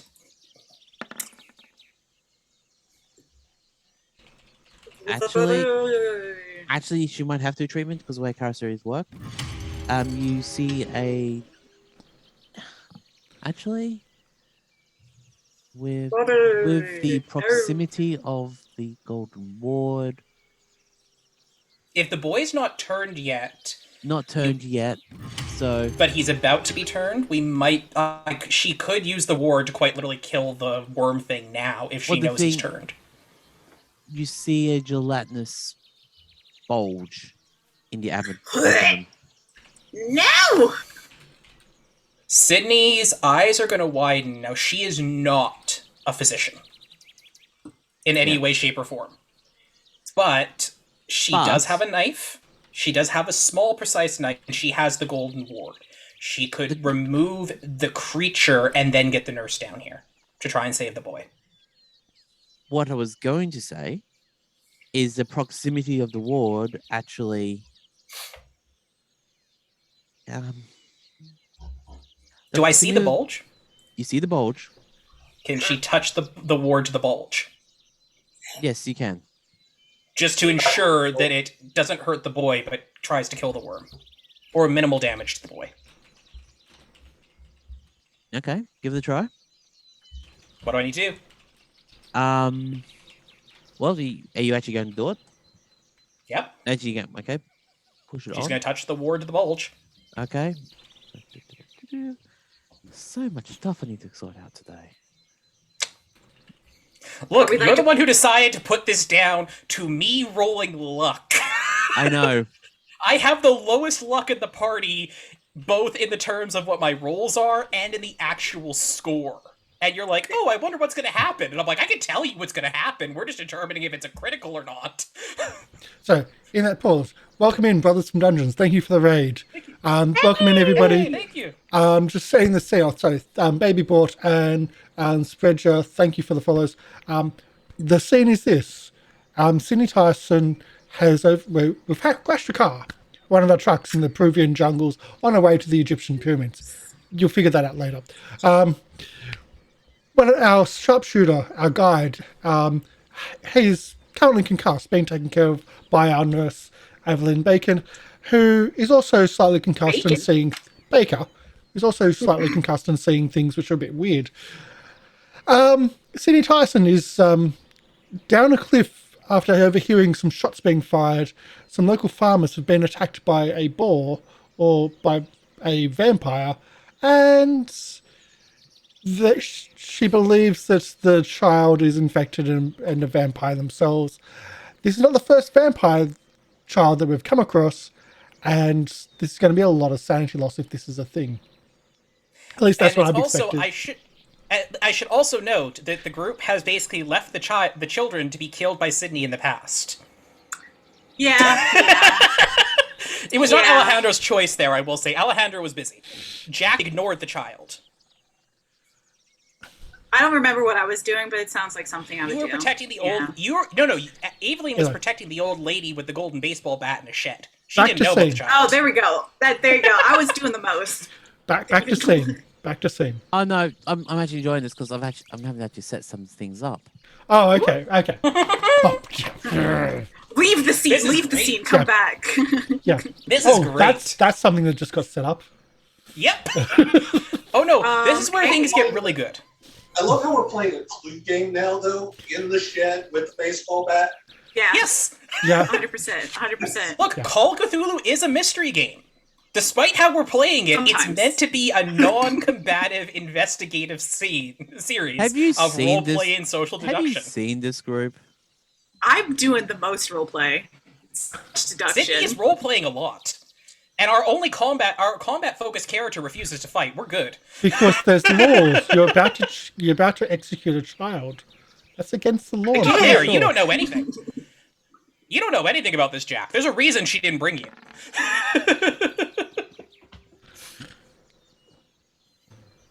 No, I'm just adding people to turn orders.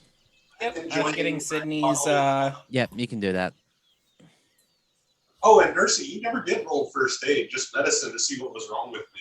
Oh yeah. Here. Well, let me Actually treated me. let me first aid you real quick. You're fine. You're fine. Get I out of think here. you get back 1d3 with a successful... Yeah, you'll be Yep. fine. She basically bandages you up, does the bare minimum, gives you a pat on the butt, and goes, "Get out of here, champ. You'll live." And then goes on to the next person. Which is herself. Yeah, bedside manner for the nurse. It's just horrible. Be like, "You'll be fine. Just don't go to sleep anytime soon, and keep." He's like handed him like a rag. Just keep applying pressure. I have other people to tend with, and you aren't going to keel over anytime soon. Okay. So now, thank you for that delay because I wasn't expecting to set up this combat. We're here It's to only the help 1 you point, advance. apologies. We're here to help you advance combat at any moment. So it would just be 1 hit point, I did look it up. So, first aid grants 1 hit point back. No rolls. Rolled a. Extreme success is whenever you would get rolls. Okay. One whole hit. Apologies. Okay, 1 hit point back is better than no hit point back. Oh yeah. Yeah. And the fun part is, if you're dying, it's only a temporary hit point.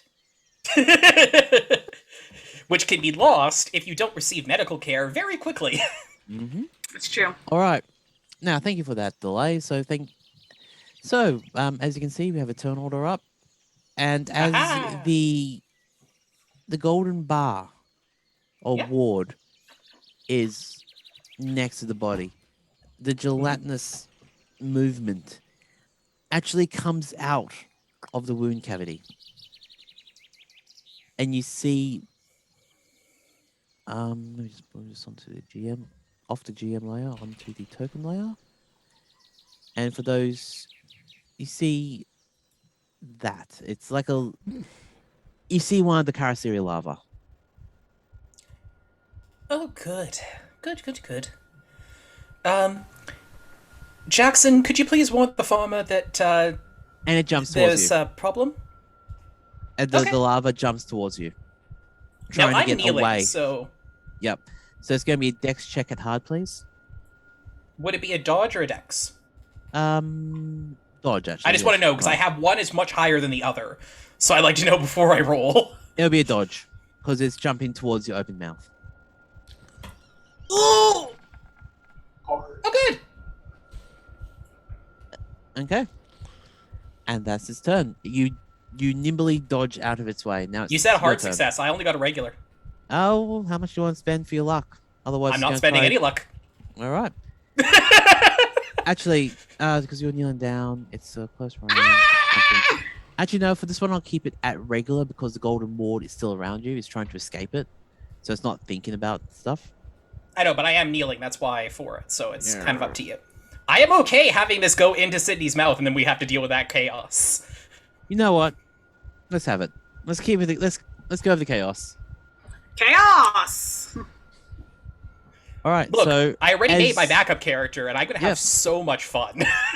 as you feel this, it's unpleasant. It's like you're trying Oh, to yeah. swallow a piece of rancid fat. Mhm. Can you roll me a con check, please? Absolutely. Understatement. Right? It feels unpleasant. Yeah, right? Yeah, It's not great. you throw it back up. Oh! Oh! Alright, You don't succeed often, but when you do, you're not allowed to gripe about your rolls for the rest of the night. I'm just saying. No, I'm actually unhappy with this. I wanted this to succeed. I wanted to know what happened. I wanted her to fail at this and to, Your body said no. yes. Yep, your body actually physically said, no, this is not good. I do not want this, Sam I am. I do not like green eggs and Cthulhu. The ham's fine. It's the green eggs. Yes, the green eggs is a problem. So now next in the turn order will be Jackson Elias, Nope, and Jackson... Okay, so that was Sydney's turn, was being attacked, or? No, actually, no, Sydney's turn's next, so if you can do something now if you want. I mean, if I can see the slug that I've just spat out, I'd like to squish it with the golden ward. Or at least touch Okay. it with it. Roll me a... Ooh, what would that be? Would that be a Melee brawl? attack? A brawl? Okay. Yeah, brawl. Oh dear. This is gonna go very badly. I'll take it! Double that damage because it is the golden ward, so that takes it down to 5. Now, I'm gonna say something. Can I do for different for damage? Instead of damage, can I use the ward to try and pin it, like a maneuver instead? Because I'm okay not dealing damage to this thing with the ward. I want it to not be able to infect anybody else. Well, as you push down the ward, it's still going to inflict damage. Okay. It's not dead yet. Yeah, but the main idea is that I want it. She less wants to kill it immediately and more keep it still, because if she doesn't think she can kill it outright with the ward, but if it doesn't move, it can't infect somebody else. fair. All right. Again, roll me a con check, please, because it is cause Yep. damage, even though it's still. Yep. It smells. How much should I fail by? I will spend the 5 luck. Okay. Oh, big spender. For that one, where is Jackson? Let me give him a con check. And I need one for Julio. Julio is.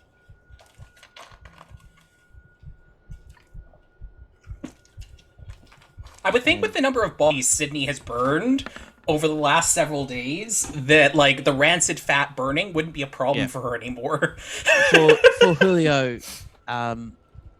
the first farmer, he starts to dry retch at the smell of the burning fat. So he won't be joining you on this turn order until next round. No worries. Okay. So now Sydney it would is- also yell to Jackson just about, Jackson might need a gun over here. Okay, at point blank. So is Jackson's turn now? Yes. Well, Sydney did her thing, so. Yep, so you did a thing. So are you pinning the lava away? That's the whole from point. I was body? pinning it. Yes. Okay, so where would you pin it? In front of yourself or by about Yes. Sydney would much rather herself be the target than the child. here? Okay. Yes, yeah. All right. So now- She's got one dead kid in her conscience. She doesn't want more. Make it 2. You can double down. gotta catch them all. Hey. Do you want Sydney going down that path? Because trust me, I am a very dark individual. I can go with a very dark character instead. I'd much rather go Robin Hood than, what's the guy in Scarface? Is that his name? Oh god. Like- So 45 revolver, 1d10 plus 2. All right. Point blank. So this will be with 2 bonus dice for point blank, or 1 bonus dice for point blank. It'd be 1 bonus dice for point blank, but if it's pinned, it can't really move. So it would be with 2 bonus dice because of that. Yeah, I was just thinking. And Omega Mome, thank you for subscribing to the channel. Thank you so much. That's Omega Mome TV, who's been a cast member of the channel, working on future projects with Omega. Thank you for this. That gives everybody, we'll just give a big pause here, a choice between D6 luck or D6 sanity.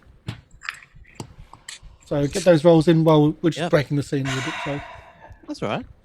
Breaking wait, is this the one where we get to decide if we want something else instead? Like D6 luck or sanity? No, it's not. Not it's not experience tick. No.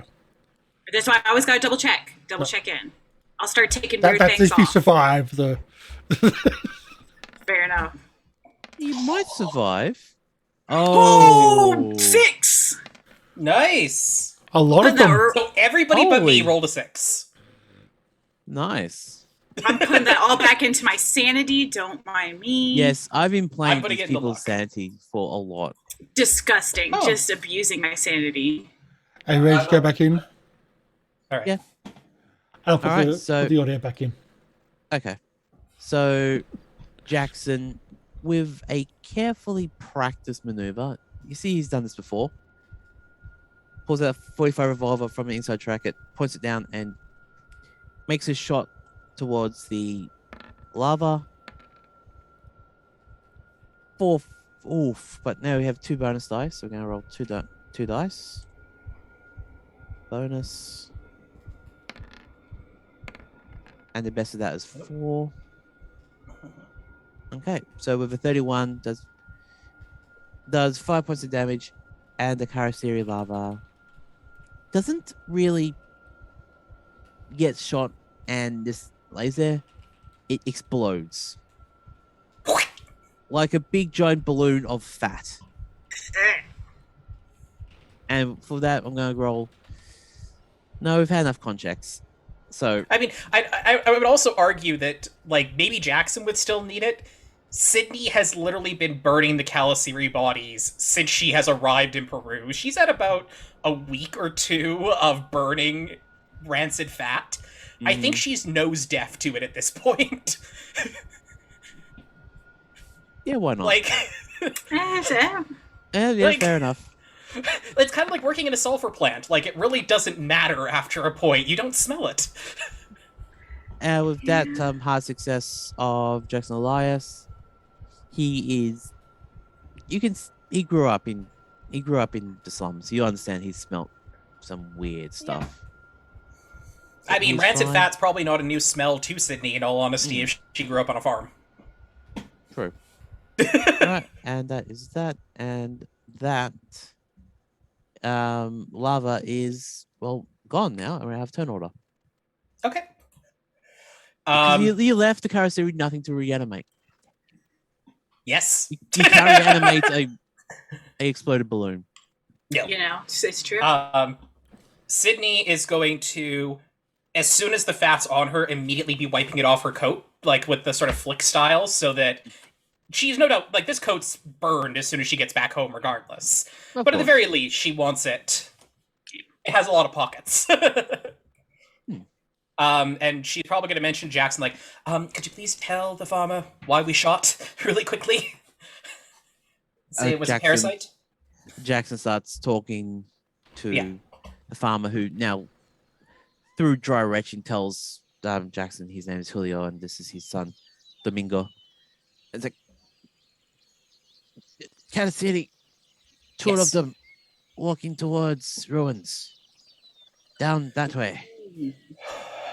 All right. Well, then we know what direction not to be walking at this moment in time.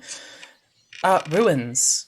Could you ask him if he's familiar with Pyramid in the area?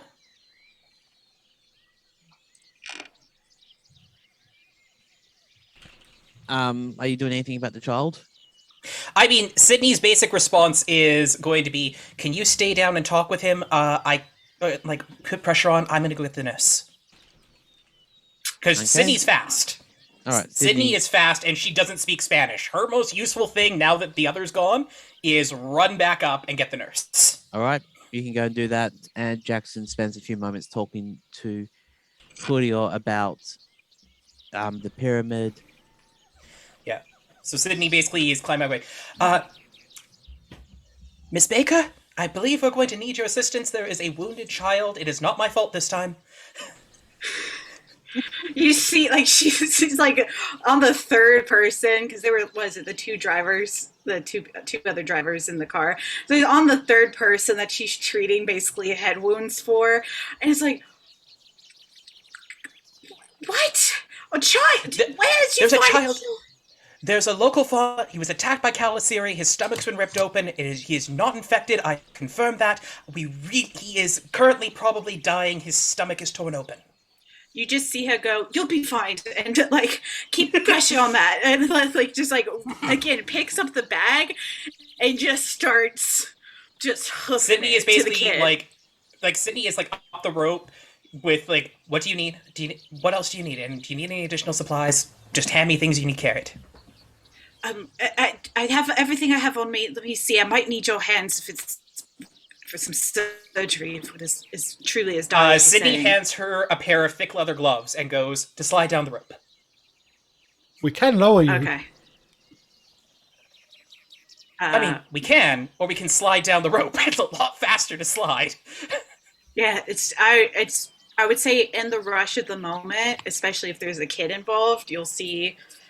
She's like, I wear my gloves 24/7, and she already has them, and then is going down. And Sidney's got her own gloves on, and she's sliding down the rope after you. She's got one dead kid in her conscience. She didn't kill this one. If she can help save them, yay. Okay. It doesn't balance like that. Okay. No, it doesn't. She just doesn't want to kill another child.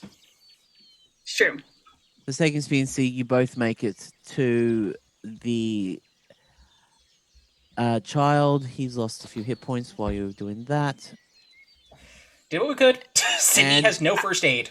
No, like baseball slide. You are lucky. You Ghostbuster slide down the rope, run towards the child, and the amount of this stuff. Roll me a medicine check, or actually, would it be medicine or first aid? This would be first aid, and we're trying to stabilize him. Yeah, we're trying to stabilize him first. Long-term treatment would be medicine, but hard success. Mercy's good at what he does. Yep. This is not the first time I've had to shove organs back where they need to.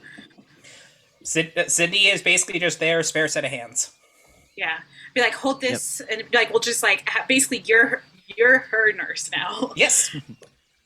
Sidney has no idea what you're doing. If you use medical terminology, she's going to blink at you a little bit stupidly and hand you what she thinks you mean. But if you point, she's going to have a much better time. She just goes forceps, and you be like put like scissors in the hip, the grabby ones, and then I'll be like, okay. Yeah. Basically, like packs the wound, like tries to keep everything real clean. Takes a little couple shot of penicillin. Yep. Not dial, actually. Ooh.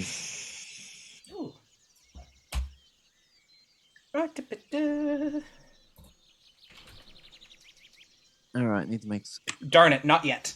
I was going to say, due to Sidney's occupation, except it was made in the 40s, it would not have surprised me if she had super glue on her, because that was used for treatment of wounds like this, because it stuck the skin together better than anything else. It was actually designed for that purpose. Yes. That's why it's not quite yet. Yeah, we're 20 years too early. Yeah, you get the old bread and bobbin. You first aid success. Now, hard success. So he doesn't need to roll a con check because you've been talking to him, you keep him awake, you slap him in his face a few times. I do. I'll literally she's like, no, you can't, and like we'll pinch this child. Be like, you can't go to sleep. You cannot go to sleep. Sidney might be like calling over the dad at this point and going, "Can you get him talking? I don't speak Spanish well enough. Can you keep him talking? Keep him focused." And you would say that you talk that to Jackson. Jackson relays the message onto Julio. Yep. And says, "Keep him talking. Say what you're going to have for dinner tomorrow night." I don't know, something.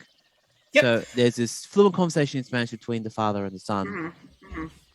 Jackson understands it, saying the son's saying, "I don't want to die," and Julio's saying, "Well, you're not going to die. You're going to have dinner tonight with your mum, and we're going to let the alpaca roam free." Pretty much. That's the reason why they're actually in the forest. Is they were chasing a pregnant alpaca. Oh, no. I know. All right. So with that hard success, roll me a medicine check, please. Medicine. With a bonus dice since you have Sidney helping you. Yes. Oh, sweet. Okay, medicine. And then for funsies, let's see if I can get it lower.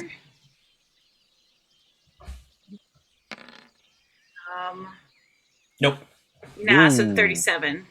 37. So you managed to stabilize him. Mm-hmm. Two luck points makes that a hard success if it makes it better. Just as a note for the math. So that'd be something like you've stabilized him. Yeah, it's like I don't like this kid enough to be blowing hip luck points. Oh. Sidney's already done that. You're fine. I was invested enough to save his life, but not enough to invest my luck points. These are a finite resource. No, they're not. Neuroproc is giving you more. It's so true. I love you, Neuroproc. Thank you, Neuroproc, by the way. You didn't redeem, but you didn't redeem. Yes. Redeem instead. But I really appreciate it. I'm just pointing out, Cat's the only one that's usually pretty safe for that. No, sometimes other people Neuroproc saved me too. Yes, I appreciate what Neuroproc's done. Yes. Neuroproc is my MVP of my soul in my gameplay. Yep.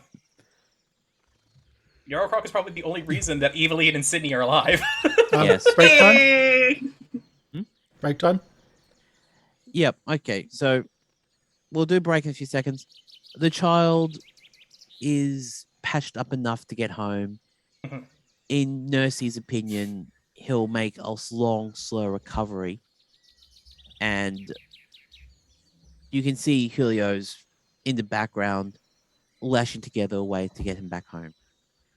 Even if they have to drag him through the forest, he's well enough to walk at a slow pace. So they will get home by nighttime. If you wanted to go with them to help, you can. Otherwise, you can continue on your way.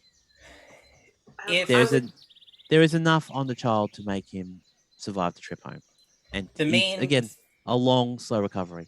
Yeah, the main thing Sidney is curious is that if the farmer knows where the pyramid is, he might know a different way, an easier way to get there.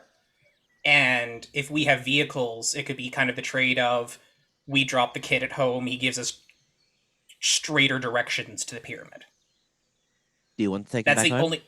That's the only. No, if he knows where the pyramid is, that's what she would have checked with Jackson if he knew where the pyramid was. All right. Well, I will read up about that during the break. Yep. And we'll come back to the scene from here. Yeah, we've done our good deed from Sidney's point of view. This is basically now she's in the bargaining side. You're alive. Now how can you help me? No, you're alive. You will survive this further encounter. It is going to cost me and other people too much if I keep helping you, so I need something in return. Fair enough. Like, she did not have to run and get you. It's true. And she didn't have to put her own life on the line to get the slug out of the creature, get the slug out of the kid. Okay, well, that's been said. Are we ready to go to break? I think so. Let's break. Yeah. Okay. So we'll be back shortly, about 10 minutes. Just a warning. The introduction movie, when we come back from the break, is the other version. It has very disturbing audio. If you wish to listen to the audio, great. If you don't, just mute it and then unmute it when we get back into us, because Lorian Ross did an amazing job creating the audio and then had a huge amount of fun really screwing with it and distorting it to have a horror and outer-worldly experience in the second version, which is the one we're going to be playing. So just a heads up for that. I think that's about it. We'll be back soon, so stick around.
Hey, thanks for sticking around. We're back. Hey. Part 2 where the child didn't get executed by our archaeologist.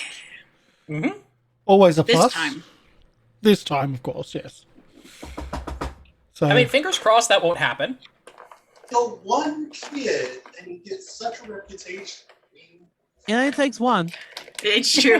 It only takes one child. well, yeah, that's generally how it works. Killing not just a child, but anyone.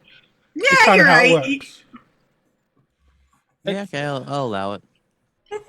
It's just one of those things. Like laws and reputations. Yeah, it's all about that. Yeah, sure. So yeah, That was silly concepts.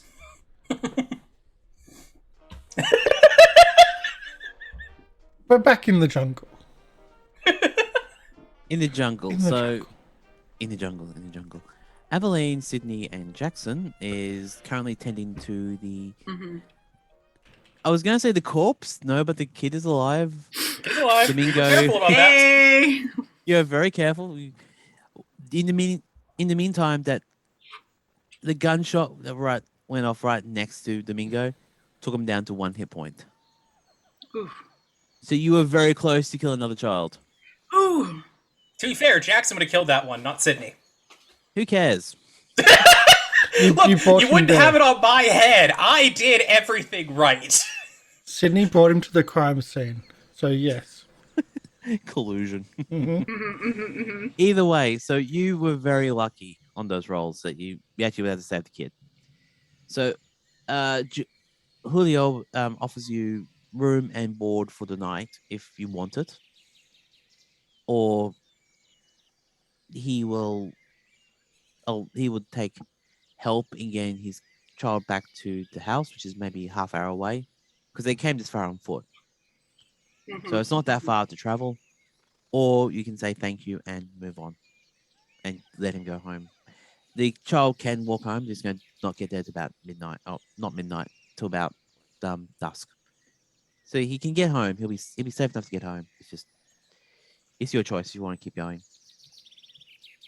Oh, let's offer some support since being nice. It's only going to be a little bit of delay for us. I mean, after all, we've got a broken truck anyway. Is Jack there, by the way? Because I thought it was just. Well, if it's just No, Jack's not there. If it's just between Aveline, Sidney, and Okay, then. Jackson. Yep. I mean, I don't mind making sure the child makes it home safely, but we do have, other compatriots as well as the stranded vehicle. I mean,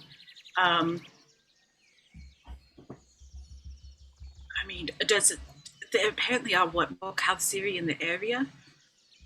Apparently, and At least we know In halting English, Julio says, one of them very fat, like fed on someone else, and other one fed on son. So, not going to be in hurry for them. Okay.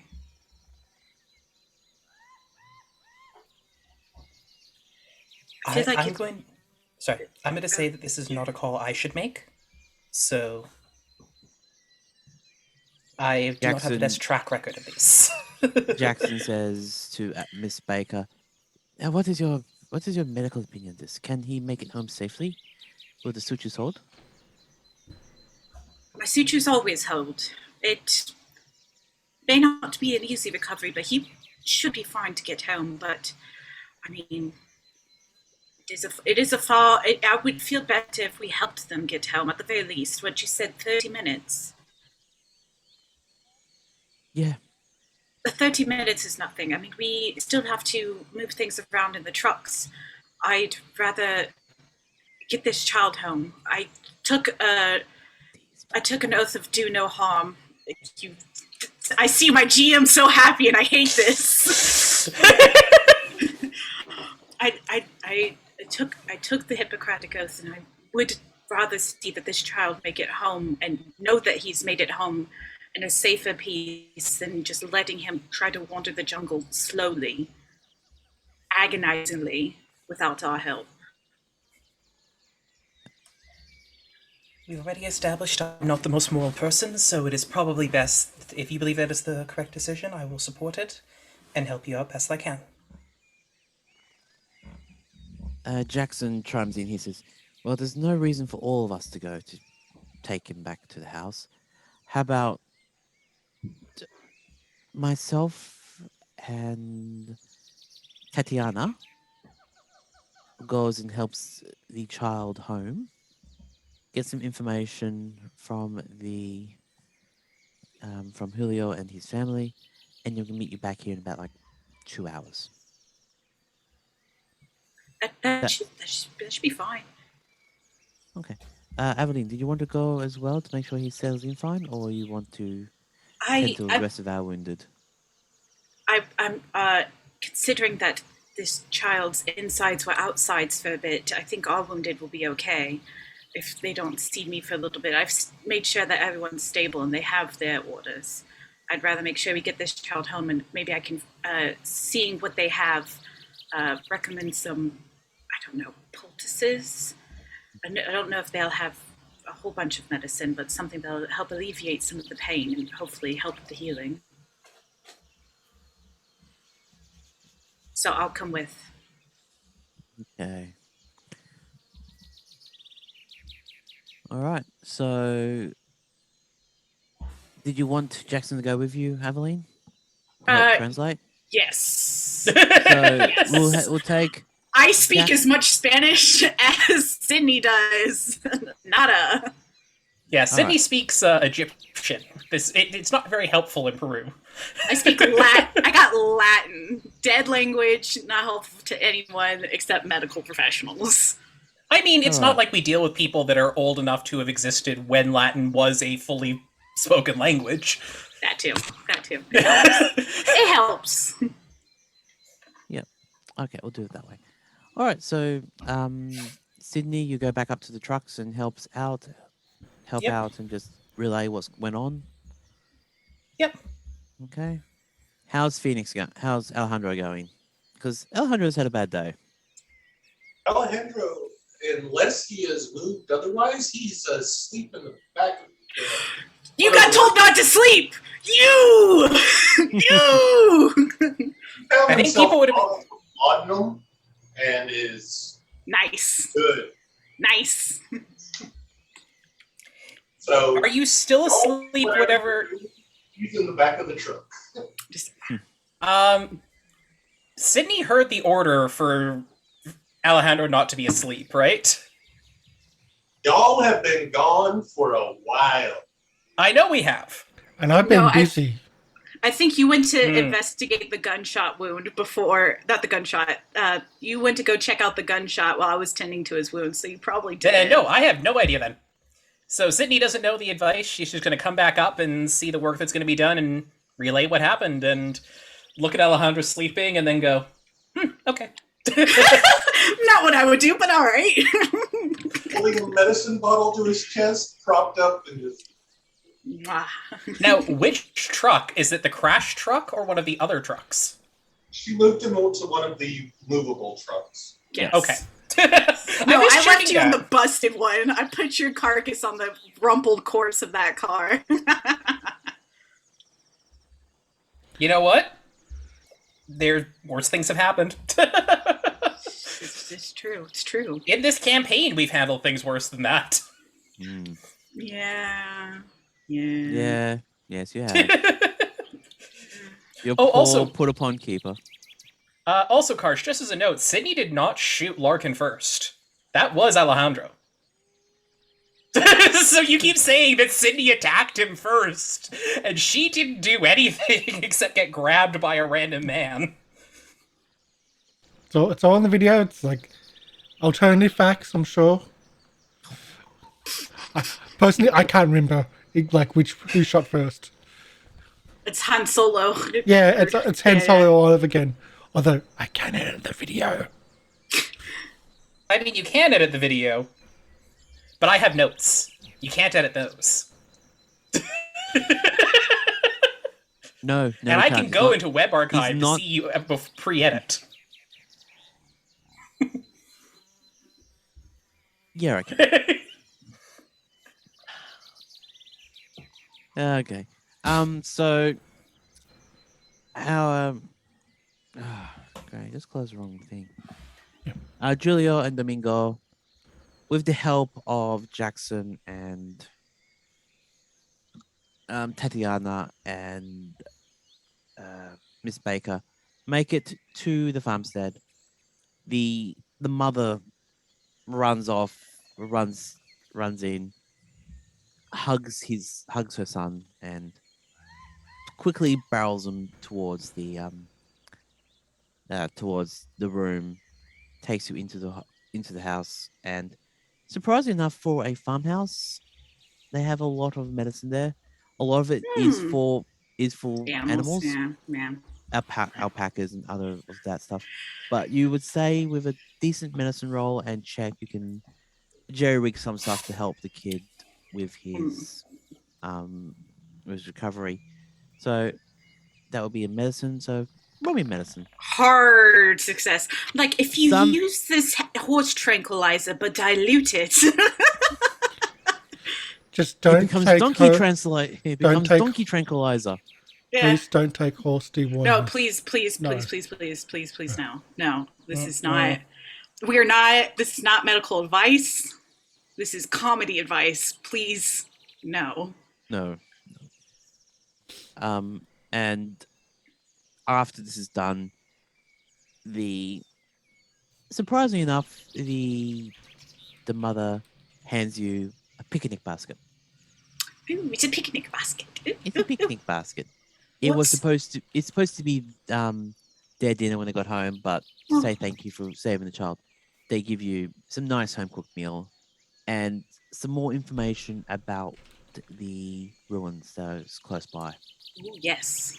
In halting English, they say that no one really goes around there anymore. It's not a well-traveled area, but recently more people have been going around. Yeah. And they say that you can probably take your trucks most of the way there, but when you get to a central pillar in the middle of the road, that's when you have to get off and start hoofing it by foot. And it'll take you about 2-3 hours through the forest to clear it out, so that eventually, if you want to get your trucks in there, you can do it the next day. So you can leave 2 or 3 people on the road there to clear the path. It's like there's like a lot of dead trees, and if someone didn't know better, it would sound like it was a barricade to stop trucks getting in. And it's only recently that's happened. So for some strange reason, a lot more people are traveling around the forest. Again, not the kind of people they normally would see hiking through the forest. It's more of normally people in this area would be more lean and skinny, but these people become more rotund and fat and bulging. So I wonder what happened. We'll never know. It's so weird. It's a mystery. I'll thank them. Hopefully, I said just be like, yeah, press this on this. Don't do that. Easy work. Nothing too strenuous. They do point you to a goat track as well that leads around the back, which they say is it's not used as often. Ooh. So you could look at the goat track if you want to avoid people, or that is very good to know. You might want to just go out the front gate. When they've seen that people usually come in 2 or 3s, so there's not really that many people there. But the option's there for you. It's good to know. Thank you so much, and I'm sure that everyone will be delighted to have a home-cooked meal. I wish you and yours the best. And Okay. I assume we'll head back, yeah? And with a nod, they say thank you. The mother gives you a hug and slightly kisses you on the cheek, saying, yeah. Aveline will accept it, but you'll see as they leave, you'll see her like brush it off. Like, don't take kindly to people in my space or fluids, but it's a very kind gesture. You assume that with all the fluids you normally deal with, that kind of fluid's not the worst? Jackson says to you.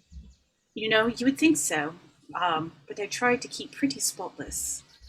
And as she says that, she'll take off her gloves that she's been wearing and like throw them onto the ground, like, and then pull out another set from her bag. Are they little latex plastic gloves or actual proper gloves? They are. Actually, no, it wouldn't be latex because latex wasn't at that time. Latex. No, it would be proper gloves. Like she was wearing like some some like cottony gloves beforehand, and then we'll take those ones off and then switch out for another pair. Okay. All right, and the trek back to actually. Do I want to be nice or evil? They never return. What do you want? What you want? I'm just wondering, you've come back this way. Would that be a navigation or a... It won't be a mountain survival, would it? Because you're trying to trace back your thing. Track or navigate. Yeah.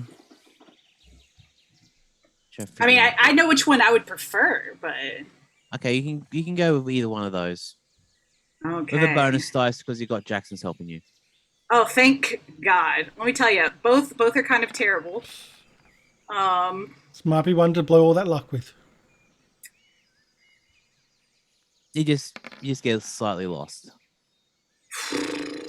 Yeah, we're just gonna take us a long time to get back. 30. I can't blow. Instead, it's a 30-minute walk to get from where you met them to where their farmhouse is, but it takes you about 2 hours to get back. Okay. They said about 2 hours to come back, right? Yeah, we did. So Sidney is up on the truck looking around for them with the binoculars when they're running not too late, but just like 15 minutes past the 2 hour mark. She's that little bit antsy. Yeah, and for shits and giggles, you can see them walking back and forth on the same track. You'll just try to trace they'll just do like a little loop around. If I can, if I can see them through the brush, can they see above the brush? No. Okay.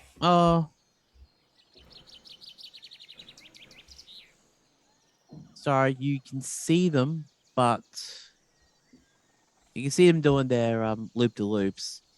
Yeah. They're out of earshot. Well, that was the main point is I have a flare gun. Yes, you do. So I was going to say, it's like, if they can see me, I could potentially fire a flare and just be like, hey, this way. Forest and flare gun. Yeah. It's going to be great. I didn't say Sidney was logical. It's a good combo. Flare gun. Pardon? Syrian flare gun. Yeah, it's fine. They've already fed. They'll leave us alone. you could just make a like a large noise. Be like caw. Yes, Sidney will just. Well, Sidney has just turned to Black Canary and can like scream out loud enough that you hear. Okay, so let's just check something here. Or you just beep the horns. Yeah, cars. Okay, so the flare gun's a bad idea. Flare gun can but we're gonna beat the horns of the truck. Flare gun can set the forest on fire. Do it. no.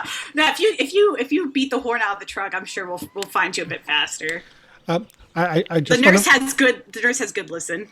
Just want to point out, your keeper is from Australia. It's true. So, yeah, just want to point that out. There's a lot of horrors in a forest. It's fine. Watch out for drop bears. I was more referring to the forest fire. Yeah. Okay, so in about 2 hours' time, looking rather haggard and wrecked, but the picnic basket is still perfectly kept. You make it back to the trucks. It's true. I'd be like, I'm carrying my own medical bag. Can someone carry the picnic basket, please? Oh, Jackson will be carrying it for you. Oh, you're such a gentleman, Jackson. Before you get back to the thing, did you want to do any scene with Jackson? Or you're all good? I'm good with him for now. I'm still. Everything's probably a little bit rattled from all the adrenaline. From having to patch up like 4 consecutive people, like a very high stress is just like part of the reason we probably got lost back is because she's not paying attention. If they put her in charge to lead the group, she's gonna bob and weave. Yep. So, Jackson looks around, and looks at everyone, and says like, it might be a better idea just to rest here for tonight and get going early in the morning. Are we close? Alejandro, we're about another, according to what the farmers told us, probably another day away. Oh. So would it might be better for us just to relax, recover our wounded, give Alejandro some time to recover, and make our way to the pyramid tomorrow. He's no problem. He's sleeping in the back of one of the trucks. If we move a little bit, that? I'm not being subtle. If we know there's a few issues here, so why don't we just do a little bit more traveling? That way we don't get there at the end of a day. If we're a day's travel away, it might be best if we're half a day's travel away. That way, if we don't get to, that way we don't get to someone else's camp at night time and find it in a bad state and have to run at night or drive at night. Might be best to just like do a little bit more movement today, cut the distance down. Just thinking, just putting a suggestion there. If she hears that Alejandro's asleep in the back seat, she'll go back there. She's got some smelling salts. Freaking crack them open right under the nose. Laudanum versus salts. I know it's a tough one. It's a tough one. She doesn't know that you had the laudanum, but like, It's right. Bottle. oh, you put the bottle at your neck? Oh, she just like, it's like you see the urge to smack you, but just checks your eyeballs, gives you a gentle, and then goes to sit down beside you. It keeps like occasionally will check it like still breathing okay. I was going to do some shooting right in front of his face, but I thought better of it. It's a good thought. It's a good thought, Jack. Maybe if you want to do the butterfly, you might be still out of it enough for.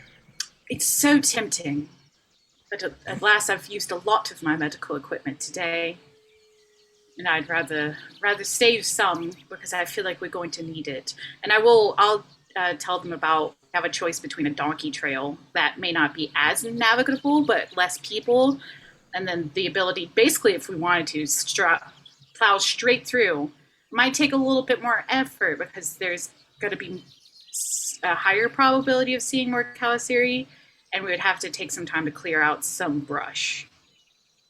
Well, clearing out brush. That was for the trucks. Yeah. To get the trucks Yeah. so you can get through fine. Yeah. It's That's just why like if we wanted the trucks. If you wanted the trucks later. Yes. Yeah. Clearing out a road might certainly be a good place for being ambushed. Right. It doesn't. That's why I'm tempted almost that we take the back way. But we won't be able to take the trucks if we go the back way, but we'd at least have the element of surprise. Right. Does that mean I get to ride a camel? There are no camels or donkeys. You might find a pregnant alpaca if your luck is good, but I don't think she would be willing to carry you. But wouldn't a pregnant alpaca have the lump on the bottom side, not the top? Yes, that is how pregnancy works for alpacas. So not a donkey. So not a camel. And Fish. as this conversation starts, it continues. The cars power up and start slowly making their way further towards the directions that Alejandro marked on the map. And we'll help like set them straight too, since we got directions as well. Keep us on track. Okay. Now, So It's always good when your keeper is giving like a sigh and looking at the notes. Yep. no, your keeper is also looking at the runtime. yeah. Because we either wrap it up now and finish and we. Because what do you want to do? Because we do. This is a shorter show than our normals. Yeah. And just Generally, it's sort about of 3 hour. And we're about 2 hours 50 of broadcast so far. Minus So- 10 for the start, minus 10 for the break. So we're still quite short. Okay, so yeah, we'll keep going then. We've got some time. Okay. All right. So, as you make camp at a random clearing field, which looks like the whole forest looks like it's the same map, like the same.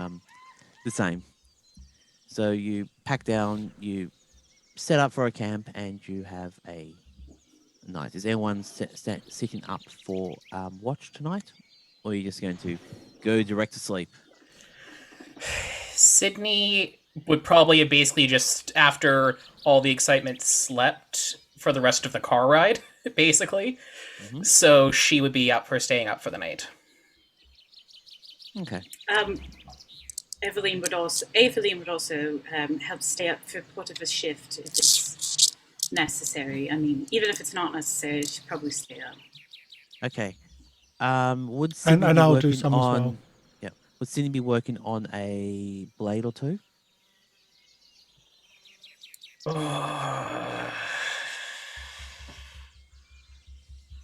Probably, but All right. that does make me nervous as you say that. Ooh, do it! Don't back out now. No, Sidney would do it. I know. Chance to do it before we get there. Yeah, Yes, no, she now's the does. time. And Yep. did I need to No, do she'd be- work on them too? Would you have done the tracing work onto the blades first? think All so. 4 of them? I Like think first that night? I think that the tracing's done. It would just be Sidney's just got the mechanical work to do of Okay. etching and such. All right. So do what did we roll last time? I think mechanical repair is what we Okay, I'll do had. It was mechanical repair and please. dex. All right. Now roll me a dex check, please. Ooh! Ooh!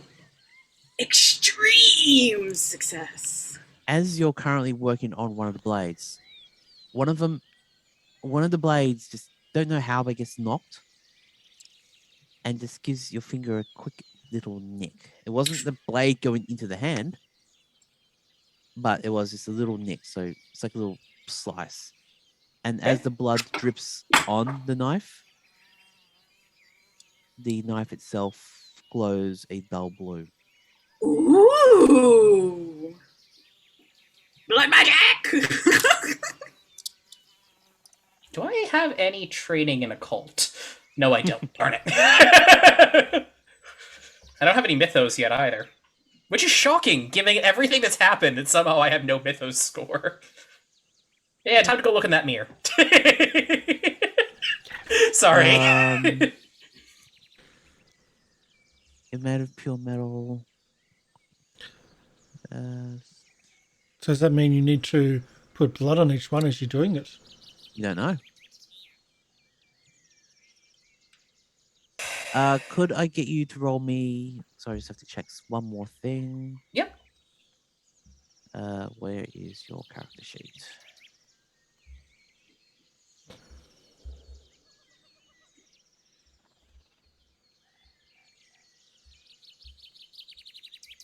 Could I get you to roll me a power check, please? Power! Thank you. Ooh! Power. Okay, I'm going. Do I learn a spell? You don't learn a spell, but the Aw. knife dulls. No, not dulls. The knife pulses a blue light every now and again. And Sydney one is of sticking that in her own pocket. yes, when you get a chance to just mark that in your inventory as enchanted knife, and I'll work on it later. Nice. I will do that right now. The one thing Sydney will do after having made the knives, just because, you know what, we haven't had enough chaos today. Oh, before I forget, roll me 1d4, please. Is that how much health I lose? No, how much stand you lose? Aw. Ooh. Well,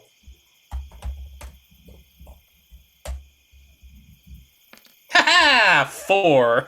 Well done. But So 4 in that sanity case, lost. and how much power do you power? 48. Okay, so 44 now. All right. So how You're many? fine. You're fine. Okay. If it's the spell I'm thinking of, it would normally be permanent 5 loss of power for casting it. Oh, it's not actually. I'm using it as spontaneous. Ooh. So you're not losing anything. You just make an enchanted knife. Nice. Oh, I don't know make what him that lose means. it. Because Sydney's doing more of them. Which means she's losing more. No, Sydney's doing knives. Doesn't mean that will work. Nope. Sydney has currently one knife she is certain might work, or at least do something, and it is currently in her jacket alongside of the golden ward. Fair. Mad respect. Game respects game. I get it. Yep. Yeah. But as your blood is still dripping, have you done anything to manage your finger? Sydney would lightly bandage it, going like, Yep. and like just wrap cloth around it. As you look closely at the knife, the actual runes inside of the knife now has a dull red tint to it. Ooh. Sydney would look at this and go like, okay, how much is she bleeding? Like, because if it's just a little nick, she's not going to be bleeding for very long, right? No, it's a very little. Yeah. It's pretty much like a Yeah. very, very bad paper cut is what you had. Yep. So what Sydney would probably do is she would try and do another engraving, and if it does work, like another etching, she would try lightly bleeding on this one. Okay. Just like basically pricking that. All right. You can do another. Oh, you can do one more knife tonight before I would say Yeah, you just have to 2 sleep. knives. Yeah, two knives. knives, So and then first I knife was fine, so we'll do the second knife. This would be. Nope. I was going to say extreme success because you're trying to do it again. The first one was a spontaneous use. Oh no! Basically, it was just the etching she's trying to do. So Yeah. So you have another. So you have one decent knife, which pulses blue with a little bit of red tinge. yeah, Two- Jack has one of the other good knives, Yeah. I think. Yeah. And so should Kat Aveline theoretically. She should get one, but she doesn't No, have I was one trying to yet. remember. No, if I've made 2, Aveline has one because she was Oh. because Sydney was giving it to the. I didn't know if you gave it to Jack first or if you gave it to me. All right. Keep She track gave of the that, first please. to Jack, but she made a second successful one, and the second successful one would have gone to Aveline. I've made Oh. 3 successful. Okay. So then I'm, the one that pulses blue, Sydney's holding on to. Okay. So we don't know if the runes actually do anything. fair No, enough. you've never actually used the blade on the Karaseri. Yeah. I never had the chance to. No, because you shoot things. Hey. I mean, yeah, that's her. Okay, I have 57 handgun and 35 brawl. Which do you think, with my luck, I'm going to use more often? Roll. Brawl. Make your keeper's life easier. Okay. I have made your life easier. And I thank you for that. It makes a much more fun game. Yeah. I'm gonna put engraved knife, and we'll just know what Yeah. that means. Yeah. So I'll take But- my magic machete to engraved machete. There you go. But if once the second one kind of fails, Sydney would basically go like, "Nope, I'm not going to be any good at doing more of this. I'm too tired." But she would take the time to go ahead and pull out and look at the crystal ball. Ooh, okay. Because at this point in time, she's going, I need information. She would check both, like, basically, depending on what happens with the crystal ball. She's now curious because it's been warm. So yeah, she would pull out the crystal ball. Let me just And take a the look at right it. sheet. All right.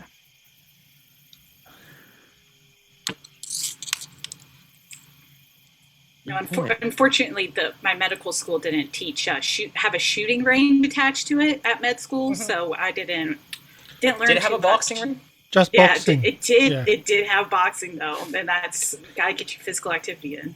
How to deal with unruly patients. Mm-hmm. Mm-hmm. Would that be more wrestling? Well, unfortunately, Pretty much. she heard unruly. She didn't hear the unruly. It's just how to deal with patients. Wrestling, yeah. Hence the I mean, it bedside manner. works. Hey, it works. It works. So All right. Now, looking through this large yellowish egg with a very thin crack through it. Mhm. Roll me a power check, please. I've had too many successes, guys. So Yes, you you might have. wake up to Sidney gone. Goodbye. Yep. Oh, wait for it. Power. That is a critical fail. Yes, it is. Yeah, you want to spend some luck? Hey, bud. Nope. Okay, good. I Hey. spent my luck today. I've spent my luck today. I'm good. All 5 of it. It's All right. true. Now, as you're looking through Mhm. the crystal ball, sounds of the forest fail. And you blink your eyes once, the forest is there. Twice, the forest is there. Third time, you're on a floating island in the middle of a black sea. In front of you Well, this is unfortunate. is Larkin. Oh, hello. Hello. I swore you were dead. Yes, well, in this place, it's overrated. Being dead does not free you from service, unfortunately. I didn't think it would, unfortunately. I do apologize for how you went as well. I did. I would have preferred it to be a little bit less painful for you. Well, yes, well, it is what it is, and as much as I hate to say this, thank you for it. At least I'm not trapped in that shell of a body anymore. The truck's taking you well to where you need to go? I believe so. One of them Yes, crashed, but we should make it. Well, that's a shame. Oh well, I think I paid them quite enough to do what they need to do. Now, before we continue the conversation, may I ask, is this actually you, or is this the thing that made your eyes bleed? I'd just like to know who I'm addressing, if I'm addressing Larkin or the person who was pulling the strings. Both and neither. Good. Very helpful. What can I say? We are very... How's the best way to describe it? You're not where you are. And with a clap of the hands, motions, hands open. You're in a dreamland, actually, so this could be real, it could be fake. It could be just a figment of your imagination. With everything you've gone through, I can understand completely where you've been. What with battling Karsh, eldritch horrors, all the stuff you've gone through, this could just be a figment of your imagination. Oh, it very well could be. That's why I'm not trying to shoot you again. Oh, I don't think you have any guns here. Oh, maybe not. But you see, Sidney's not bothering to check. She's just like, eh. But you have the ball with you, which is interesting. Does that Yes. that originally belonged to Mentirosa, didn't it? I mean, you already have most of the answers already, Mr. Larkin. Are you Do asking I to... think I know the answers because you know the answers, or do I know the answers because I know the answers? If you're a figment of my imagination, you already know. If you're some sort of eldritch horror, you're hoping for a reaction from me. Either way, I could just sit back here and let you listen to the sound of your own voice. Could. But you're the kind of person who, I assume, wants answers and nods towards the ball. As much as I hate to say it, that ball is not an answer. It's more of a trap for the unwary. I had suspected as much. But is it a trap for you or a trap for somebody else? We don't know yet. No, I don't. But the fact that you're here now tells me that that doesn't have to be mutually exclusive. Well, what can I say? Many faces, many names, one purpose. It's much easier to spread a concept if it's whispered in many tongues, isn't it? A bloody tongue, perchance. My chance. And with that, Larkin pulls the shirt open, and you see the stylized, better way to describe it, a stylized tongue wrapping around the circles. And in this mindscape, or wherever it is, it's slowly rotating. Like the old 1920s Hypno discs, as you would normally get from the... Does that tickle? Sorry. I should mute myself. That was good. That was beautiful. I love it. No, but I have Look, found it Look, useful. Sidney does not have survival instinct. You do recall this, right? Yeah. Okay, it was good. Didn't tickle when it was placed in me by that woman, and it bound me in more ways than one. I can believe it. Does this woman have a name? Because she was rather kind to Rosa with offering her a lovely artifact. Oh, and the I'd love to be mirror. able to pay her back. I'd love to know her name so that I can thank her when I next meet her. Again, she goes by many names. The priestess. What was the name she gave you?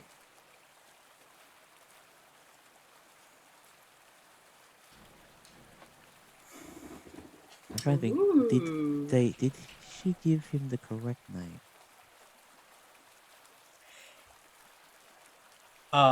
Meta knowledge Meta knowledge. I on think my she end? did. Yes, she did. Yes, she did. All right. Yes, she did. Yep. So this is also how Sidney wants to determine if she's in a dream or not, because she doesn't know. I mean, yeah, that'll do it. So I'm just having to load up the correct portrait. Mm-hmm.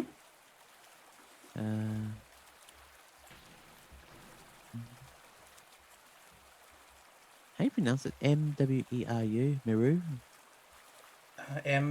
Sorry, M apostrophe W-E-R-U. Meruya. Meru. I believe so. Yeah.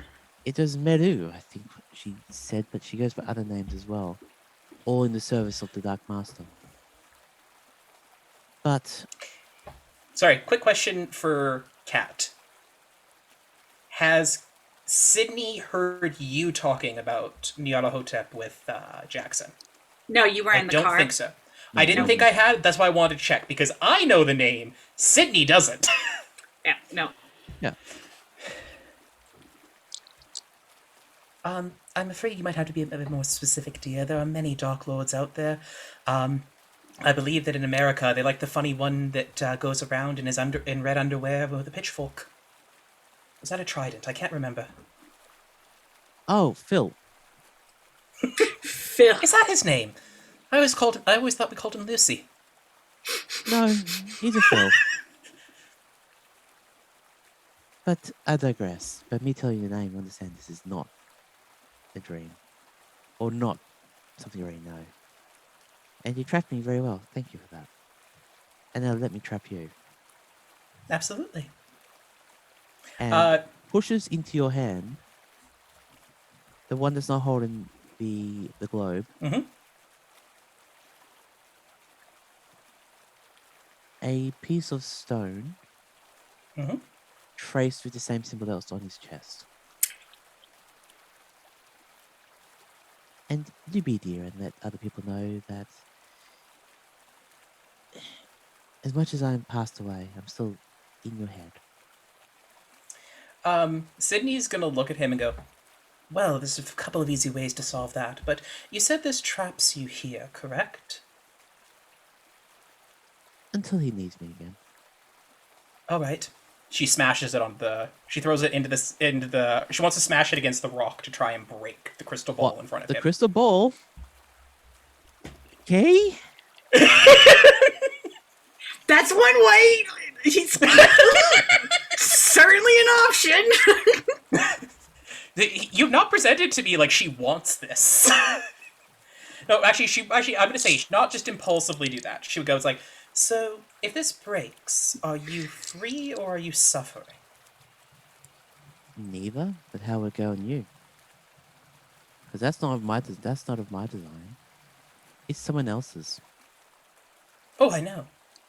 I know it's not your design because it was given to me by Rosa. I don't know where she got it.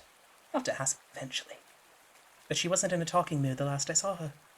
Yes, well, nod towards the crystal ball. If you are attempting to break it, it might not be a good idea. For you, that is. Fair enough. Not while you're here. She's gonna look at the rock a little bit and go, is it, like, smooth or anything like that? Oh, it's like a worry stone. Okay. Are you any good at skipping rocks? You look much healthier than you did whenever you were pumped full of morphine. I do look better, thank you very much. And the eyes just flicker for a brief second of that black ichor that came out of it last time. Oh, great. You really should see a doctor about that. I tried to. No. Are you actually going to try to better break it again? No, I'm not going to try and The break crystal? it. No, Okay, she's so not going to try and break as- the... But she would like to try and skip the rock on the black water. Oh, yeah, give it a try.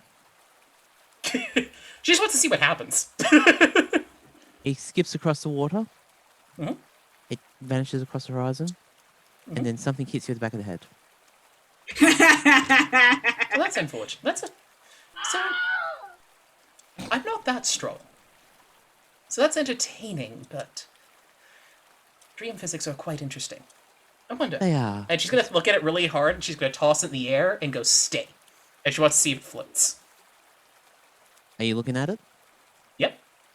It hits you back in the eye. Ow. That's unfortunate. Yes. It's a very rude rock you gave me. Yes. You're welcome. Oh, and say hello to Hypnos for me, by the way. And clicks his fingers, and you're back in the real world. Do I have a rock in my hand? Yes, you have a rock in your hand. Ooh. Exactly the same rock. Yep. Well, this is unfortunate. Right. Who do I ask to keep an eye on me with this?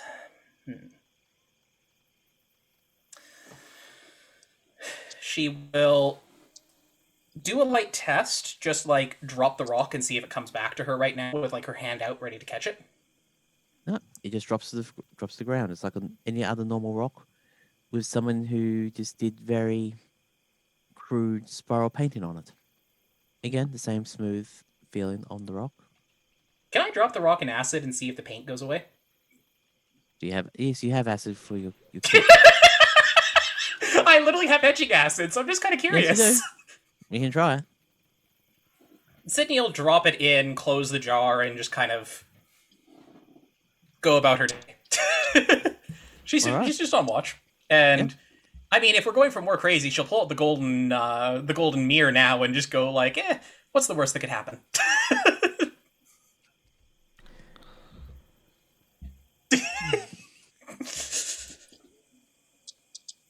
What? Hey, Keeper, what is the worst that could happen? Oh, I know it's the worst that can happen for everybody else. Damn, you have to look up another thing now. The worst that can happen when this person has the golden bar Yep. and weapons The and magic knife. guns and... Yep. There's a lot Oh, that can and it's now- happen. Oh, and is now apparently bound to the creature we're trying to stop, and she's the only one who's skilled with the repair tool. Not bound to that creature. You said Larkin was there for them. So, yeah. I don't know what's worse here. This situation right now, or the possible execution of the children early in the session. Like, didn't happen, but it was a possibility. You'll be fine. I mean, so, by the way, does Jack sleep with earplugs in? I mean, Alejandro's passed out, so she can go for 2 out of the 3 that are in the party. If this goes badly. We know that the nurse Alright. is listening. As you're looking Always. through the repaired version of the mirror, Mm-hmm.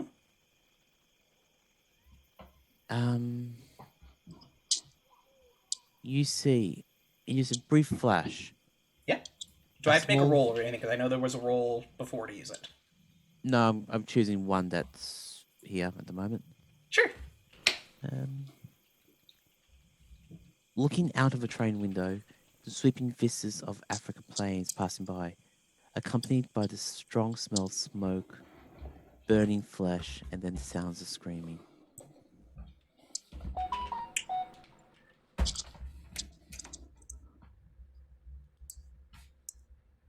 You want me to copy that for you? If you have that, that'd be awesome. Yeah. All right, I'll DM it to you. All right, and with that, who's next on watch? Is it Aveline or is it It would be Aveline. Aveline? Okay. All right, Well, Aveline, as you wake up to do your next part of your watch, you just see Sidney staring at the golden mirror. Could be for 5 minutes, could be for an hour, you don't know. If I see her do that, I'll like go over and just like give her like a little nudge, a nudge. A nudge. A nudge. I'd be like, dear, you look fine. You don't need to stare in there. It's not going to change. Just looking at yourself. Give you a bit of a nudge. how aware is Sydney? Did she respond to this? I would say yes, because it's a quick vision. It's not a. Sure. It's not. It's an intense vision, but it's quick. It gives you flashes of things like a mirror. It doesn't trap you like what the ball could do. Sydney blinks a little bit and then goes, "Oh, yes, my mistake. No, I mean, I don't expect. I'm hoping my face doesn't change, but we've seen others do, so it's always good to check." It's true, you never know when you're going to grow just rows of teeth. Or other things. Or- Just one moment. Sydney would like to take like tongs and just pull out the rock out of the acid and see if there's still paint on it. I still paint. Is it still in the same spiral? Still Or has in the that same faded spiral. at all? No, Nice. it's still exactly the same rock that you put into the stone. Good. Sydney's going to lightly rinse it off and then go, "So, Miss Baker, I'm afraid I might be tasking you with something." And she's going to hand Aveline the golden ward. Just without even... Yeah. Yeah, it just, and if this doesn't seem suspicious because she's been given the ward a couple of times from you. And she's like, yeah, of course I'll hang on to it. I need you to hold on to it because of this. And she's going to show the rock. Is there a pattern that you can see on this rock? Is there a pattern Keeper? that I can see on this rock?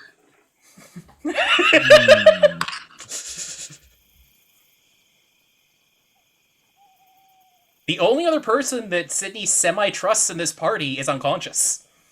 Is drugged unconscious. Ha.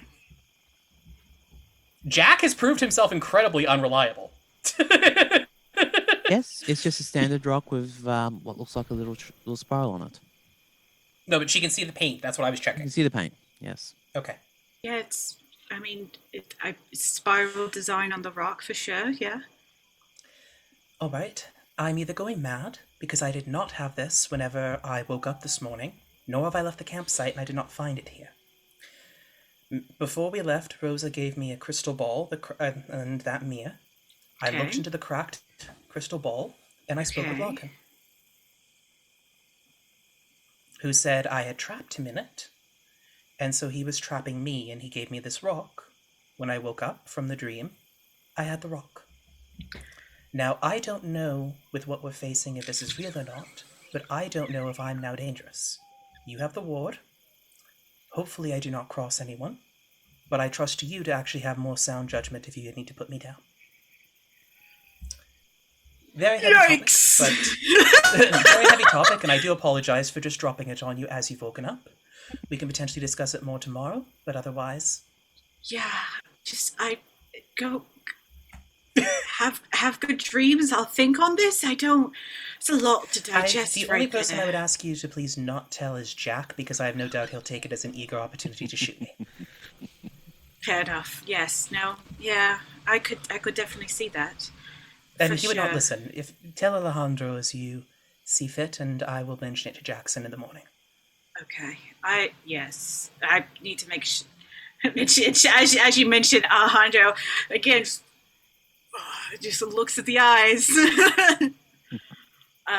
Still breathing. He'll be fine. Yes. How long do you have to check him?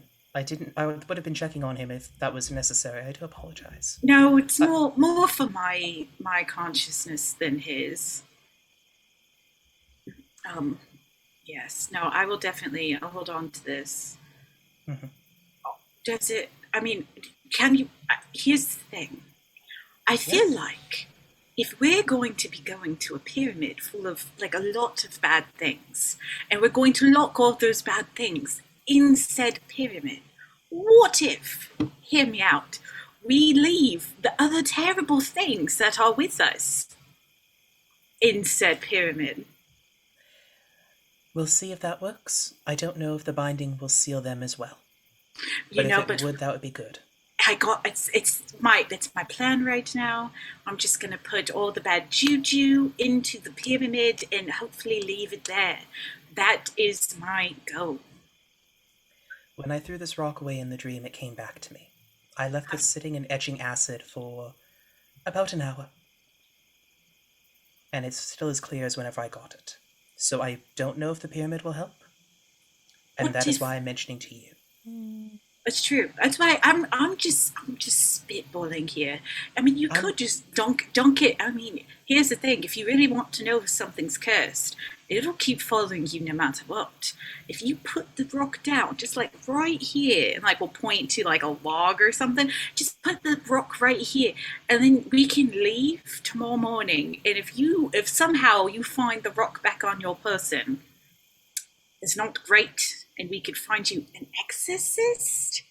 I don't know how these work, to be honest. I'm more of a science person than a theological.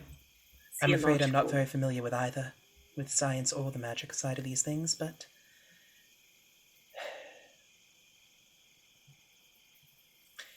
Miss Baker, you would have dealt with soldiers in the war who were fairly certain. Like, I've heard stories of them predicting their own demise. Often. I don't think I'm going to be lucky enough to die in this pyramid. I think that something else wants to make sure that I am alive, and wants me for its own desire, same with all of us. So that is why I'm mentioning to you, is to ensure that, rather than be a puppet like Larkin, I'm at least a very nice pile of ash.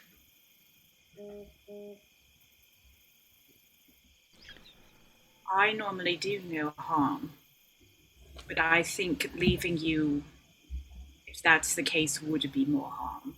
And if that's your wish, then I will do my best to honor it. If we can't, again, I'm really banking on this whole sealing all of the evil things in the pyramid. I'm really putting a lot of stock in this, that we execute this flawlessly, that nothing goes wrong, that everything is going to be just fine. Do you happen to have a military backup that's coming to help us with the horde of vampires? I just gestures towards Jack. I brought the backup. Honestly, I again did not come to Peru going, oh yes, fat vampires. And in fact, I didn't come into Peru going vampires. So I mean, it's been a lot of development, to say the least. It has been, but yes, I do appreciate it. I hope that Jack will shoot at the vampires whenever the time comes, and not just scream about how it's illegal as we're getting eaten. But I'm not holding my breath. You know, I have no desire to pass out anytime soon, but it's true. If you do, I'd have to set you on fire now. Yes. Oh, I should mention for it, to help speed up the process, either of the Calasiri or myself, I do have petroleum jelly to speed up the process and actually ensure the body burns. Sounds good to know you came prepared. Oh, actually, do remind me for the morning, because if I do not survive this adventure, I would need to give you the letter to try and get you that medical degree, assuming you survive as well. She'll look. You know the professors. Yeah, she'll look a little shocked at that. Like me. Well, Alejandro's well set. There's very little I can do for him other than try and make sure that we don't sell the artifacts that are of his people from the pyramid. Jack would not like the last will and testimony I'd leave him. Fair enough. And Rose has vanished. She didn't come with us, and I'm not expecting I'll find her back there whenever I come back. Yes, she had been behaving stranger than normal, but I wouldn't necessarily say I've seen her at much of her normal either. It's more the problem that she gave me the ball that apparently trapped Locke. And gave me the stone. Yeah. Again, we're going to just cram it all in the pyramid and just like pray to a lot of different, if you like Jesus, Buddha, Allah, whoever's your fancy of the evening, just like fingers crossed, Bassett, whatever floats your fancy, like keep it all in there. I will definitely be potentially making some offerings, but there's one other bit of important information, because I'm assuming I might not survive this. It said many names, and it was around the globe. So, this pyramid might not be enough. Well, we can at least try to make sure that this part of the continent survives. That would be the hope, yes. Either way, thank you. I shan't keep you any longer. If you should desire, there is a nice whiskey that I'll leave out for whenever you get some sleep, since I did just unload some heavy topics on you. I think maybe not whiskey right now, but I will be making quite a strong cup of tea. It was for bed, but yes. I don't have any gin, unfortunately, though you could ask Alejandro in the morning. He did, I think, buy out a liquor store. You know, I think I might, if this is how we're not even at the pyramids yet, and this is four injuries in one day. So yes, I might ask to purloin some of his stash, his hooch stash. Well, thank you for confiding me in your vote of confidence. And I'll keep this and just kind of like pats the side where you hosted it. Safe. Well, as safe as I can. Yes. I trust it'll be safer with you. It's also potentially not a bad idea, since it burns the Calasiri and we can't really tell until they go. And she'll pantomime the emperor out. Yeah. It's a real dead giveaway. That is, but so is poking somebody in the face and a burn mark appearing. Yeah, also true. Well, I try to sleep well. We do have a long day ahead of us. And I'll take watch. Yep. Just take Okay. watch. We will go to bed. Alright, roll me a spot hidden there, Cat. I love how Sidney didn't have to roll spot hidden, so I'm really hoping that we're not... I did enough on you for that. I thought, we'll let spot hidden go. Hey! Yep. Your watch is uneventful. I had a great time. I just like dead eyeing like a cup of tea just in the hand, like, oh god. Like And I did not spread any madness, but I have traumatized the player Cat, so I do apologize to that hey, Cat. you know, and it's all good. That's what I'm here for. You traumatize a little bit of the player, traumatize a little bit of the character. It's all good. Yep. Alright. So is Cat waking up, Jake? Yeah. Yep. I wake him up like to the left because I know that he sometimes gets trigger happy, maybe. Like, he sleeps usually with an assortment of weapons. So I'll kind of wake up to the left and, like, a bit further away and just kind of gently, like, nudge him with my foot. Oh, go home. Like, go away, Mummy. It's not that time. Well, there's so much to unpack there. No, it's your turn for watch. Wake up. Watch? What do you mean? Oh, this goddamn... Yeah. Anything happening? Nothing you need to worry about, but it was a silent evening so far. I think I still have some cold tea in the kettle if you're interested in heating it back up, but it is your turn to watch. Okie dokie. As always, if you hear gunfire, it's a good time to wake up. That is the motto. I didn't even have to learn that one in the army. That one came pretty standard. Yeah, if the place is on fire, whoops, I've missed with the flare gun. So that's the other one. Have a good sleep. You did keep a note. Did actually Jack didn't get a flare gun, I didn't Oh, think. Yeah, okay, no, you didn't give me a flare gun. no. You gave everybody else a flare gun because of reasons. I gave you 5 flares. Okay, flares. Yeah. Yeah. You didn't get the flare That's good gun. enough. I wouldn't do a I was flare gonna gun. say, So wait, trust does me. he have the flame gun? Oh shivers. I'm like, who in their right mind would hand Jack something that can like that can be like projectile fire? He gave me a machine gun. Yeah. I mean, I couldn't really stop you from taking it, and I kind of assumed if you at least pointed away from me, you're the only person you can really kill is yourself. Well, The amount of fumbles you had tonight, yes. Yep. Not with that attitude. let's do the watch. Let's keep Yep, an eye out. Roll me a spot hidden, please. This is where things go bad. Hey, watch there just be like 20 Calasiri all around us, but none of us see them. Like, they're all just like, do. Yeah, just like getting closer.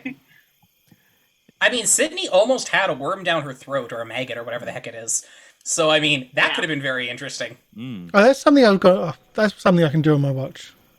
And excuse why the spot hidden was bad. I'm making myself a mask to wear.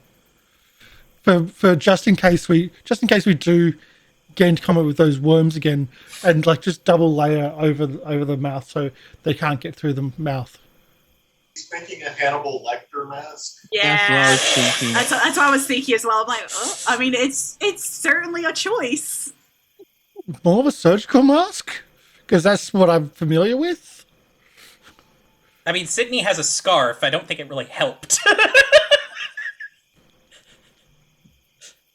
But like, if I can get some leather there just to protect like the coming into the mouth, because those things are really horrible and they do try to go into the mouth, and that's where we're going to.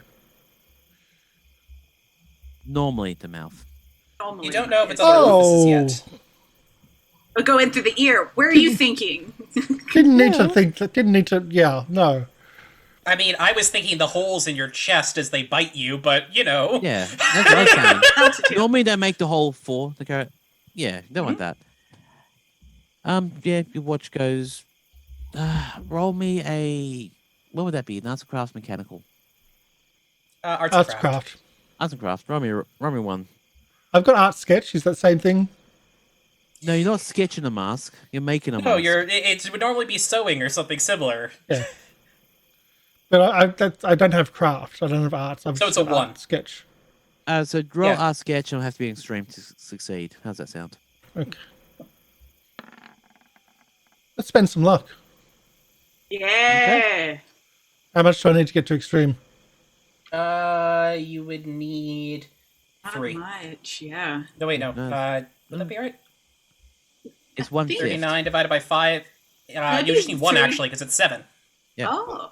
Spend Because you one divide by 5. single luck. That's why it's And- like I can't do math. Sorry. Yeah. Yeah, math is hard. And you make Math is- yourself what is functionally a mask out of stuff that you have on you, and whatever's left over in the broken down truck. Yeah. So you pull down the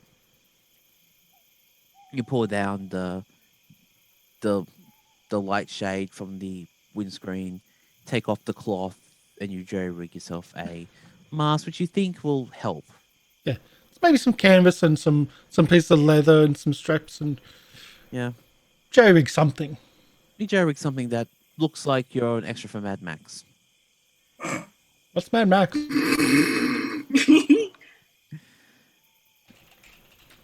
I like how he's doing that all while we're sleeping, and then we're gonna wake up and be like, okay, this is where we're at. It's not the weirdest thing you've seen every day. No, It's not. It's probably not not the weirdest thing we've seen him do. Okay. So as the sun rises, no, 3 watches. Yep. As the sun rises in the distance, people wake up, get ready for the next part of the drive, and way in the distance, you see what looks like a steeped pyramid. As the sunrise comes up, and you see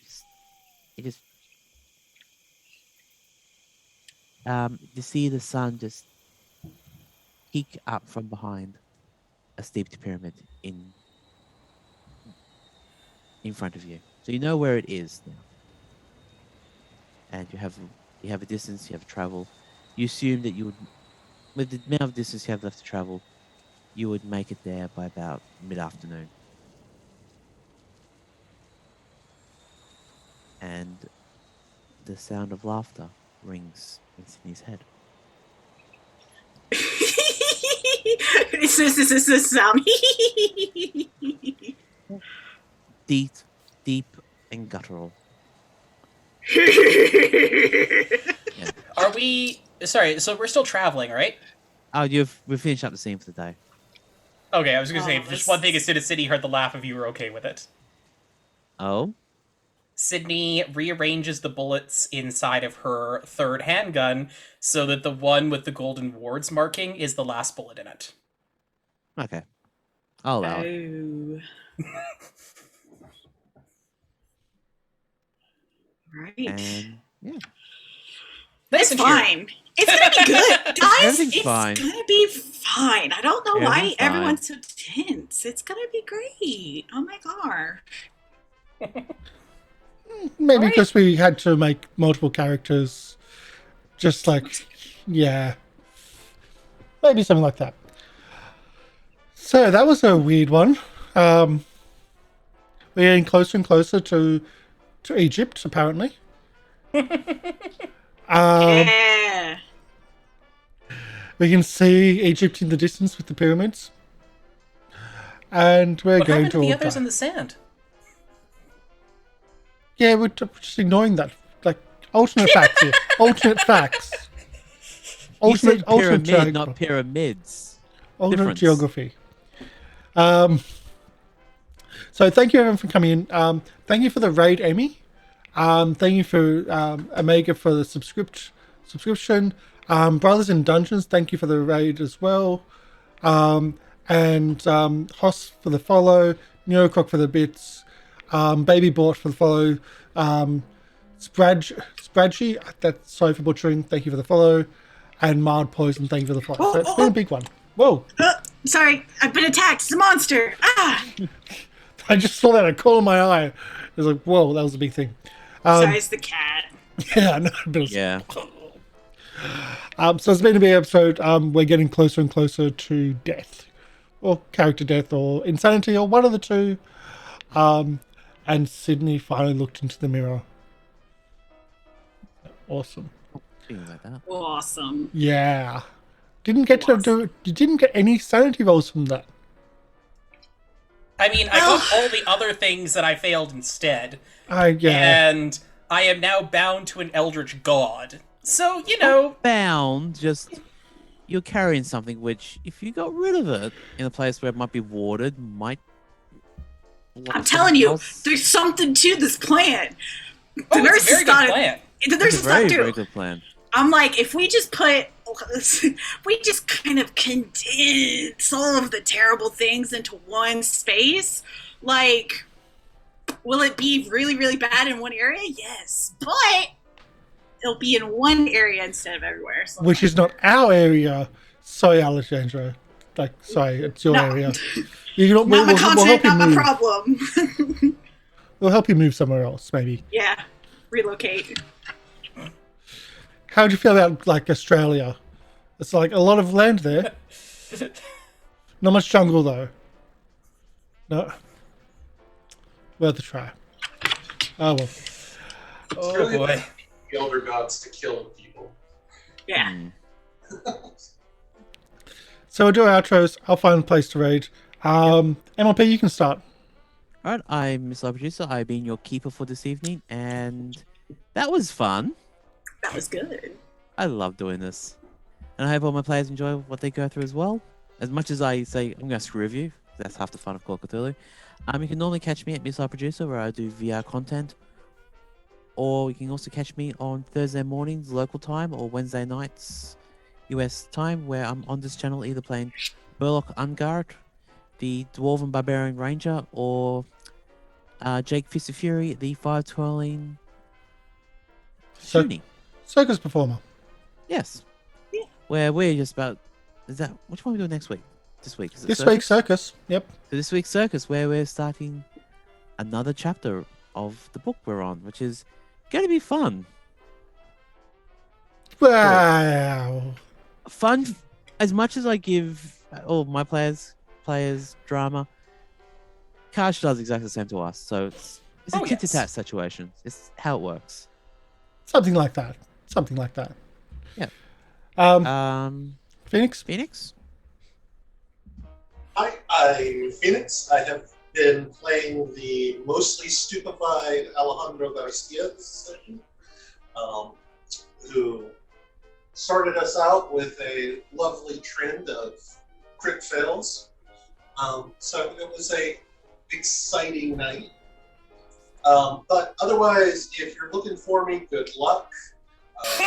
I'm here, and that's about it. And so, yeah.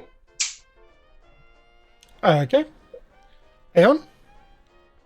Hi there, I'm Eon. I have been Sidney Tyson, your morally ambiguous and now potentially death-seeking archaeologist. So that's always a good trend to have.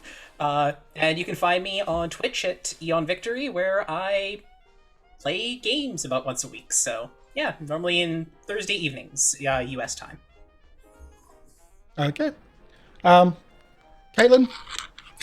Oh, I was Aveline Baker this evening, your wonderful nurse with impeccable bedside manner, as well as the head branch manager of your local Spirit Halloween, ready for spooky times and delightful frights to be coming to you soon, because guess what? October is coming. I am the owner proprietor of CestCaitlin, a terrible place where I like to do funny voices, make my characters smooch, and then occasionally cry a little bit as I get the snot scared out of me by playing spooky games. You can find me sometimes when I stream or when I don't stream. But if you like seeing me more often, there's always the YouTube that you can go and look at old stuff. But new stuff comes out sometimes. Sometimes. Sometimes. The guy's blind. Like the random streaming that you do. Love it. Hey, here's the thing. Demand content from me. It'll come. But I need at least 10 of you to do so. I want a petition. I need it signed, dated, and Witnessed? sealed, witnessed, and notified by a notary. So it's going to take a little bit, but I think you guys can make it happen. Okay. Do we get to choose the time and date, though? You can certainly try. Yeah. So thank you for coming in. Tomorrow we have Circus of the Broken Chain. We're probably not going to have anything the day after. I've got to run off and do some stuff, and it's a whole big thing. So tomorrow we've got Circus of the Broken Chain. All our stuff is on YouTube. We have a brand new show on YouTube as well, which is YouTube only. So if you head on over to our YouTube channel, which is GoblinCaveTV, you'll find pretty much every episode we've done on everything, including all the previous episodes of this. A Guard's Tale, which is up into the 30 episodes. Saints and Sinners up into the 30 episodes. Everything of this. Circus of the Broken Chain. What else is there? Oh yes, and the new one, which is the Prelude of Knights of Pain University, which is a City of Mist game. So we're going to be raiding. There we go. We're going to be raiding a new channel for us. Turntables RPG. They're doing Uncharted Worlds. Look like they're having a lot of fun, so send them our love. That's who we're going to be raiding today. Stick around for that after the whoops, that's the thing there. After the credits roll. But thank you for coming in. Thank you for all the support. Hopefully you enjoy the show. And if you're on YouTube right now, click on all the bits and pieces to get all the feedback, because it helps the algorithm. But thank you for coming in. That's kind of a bye for now, I think. Bye. Hi. Hi. Bye. Bye bye.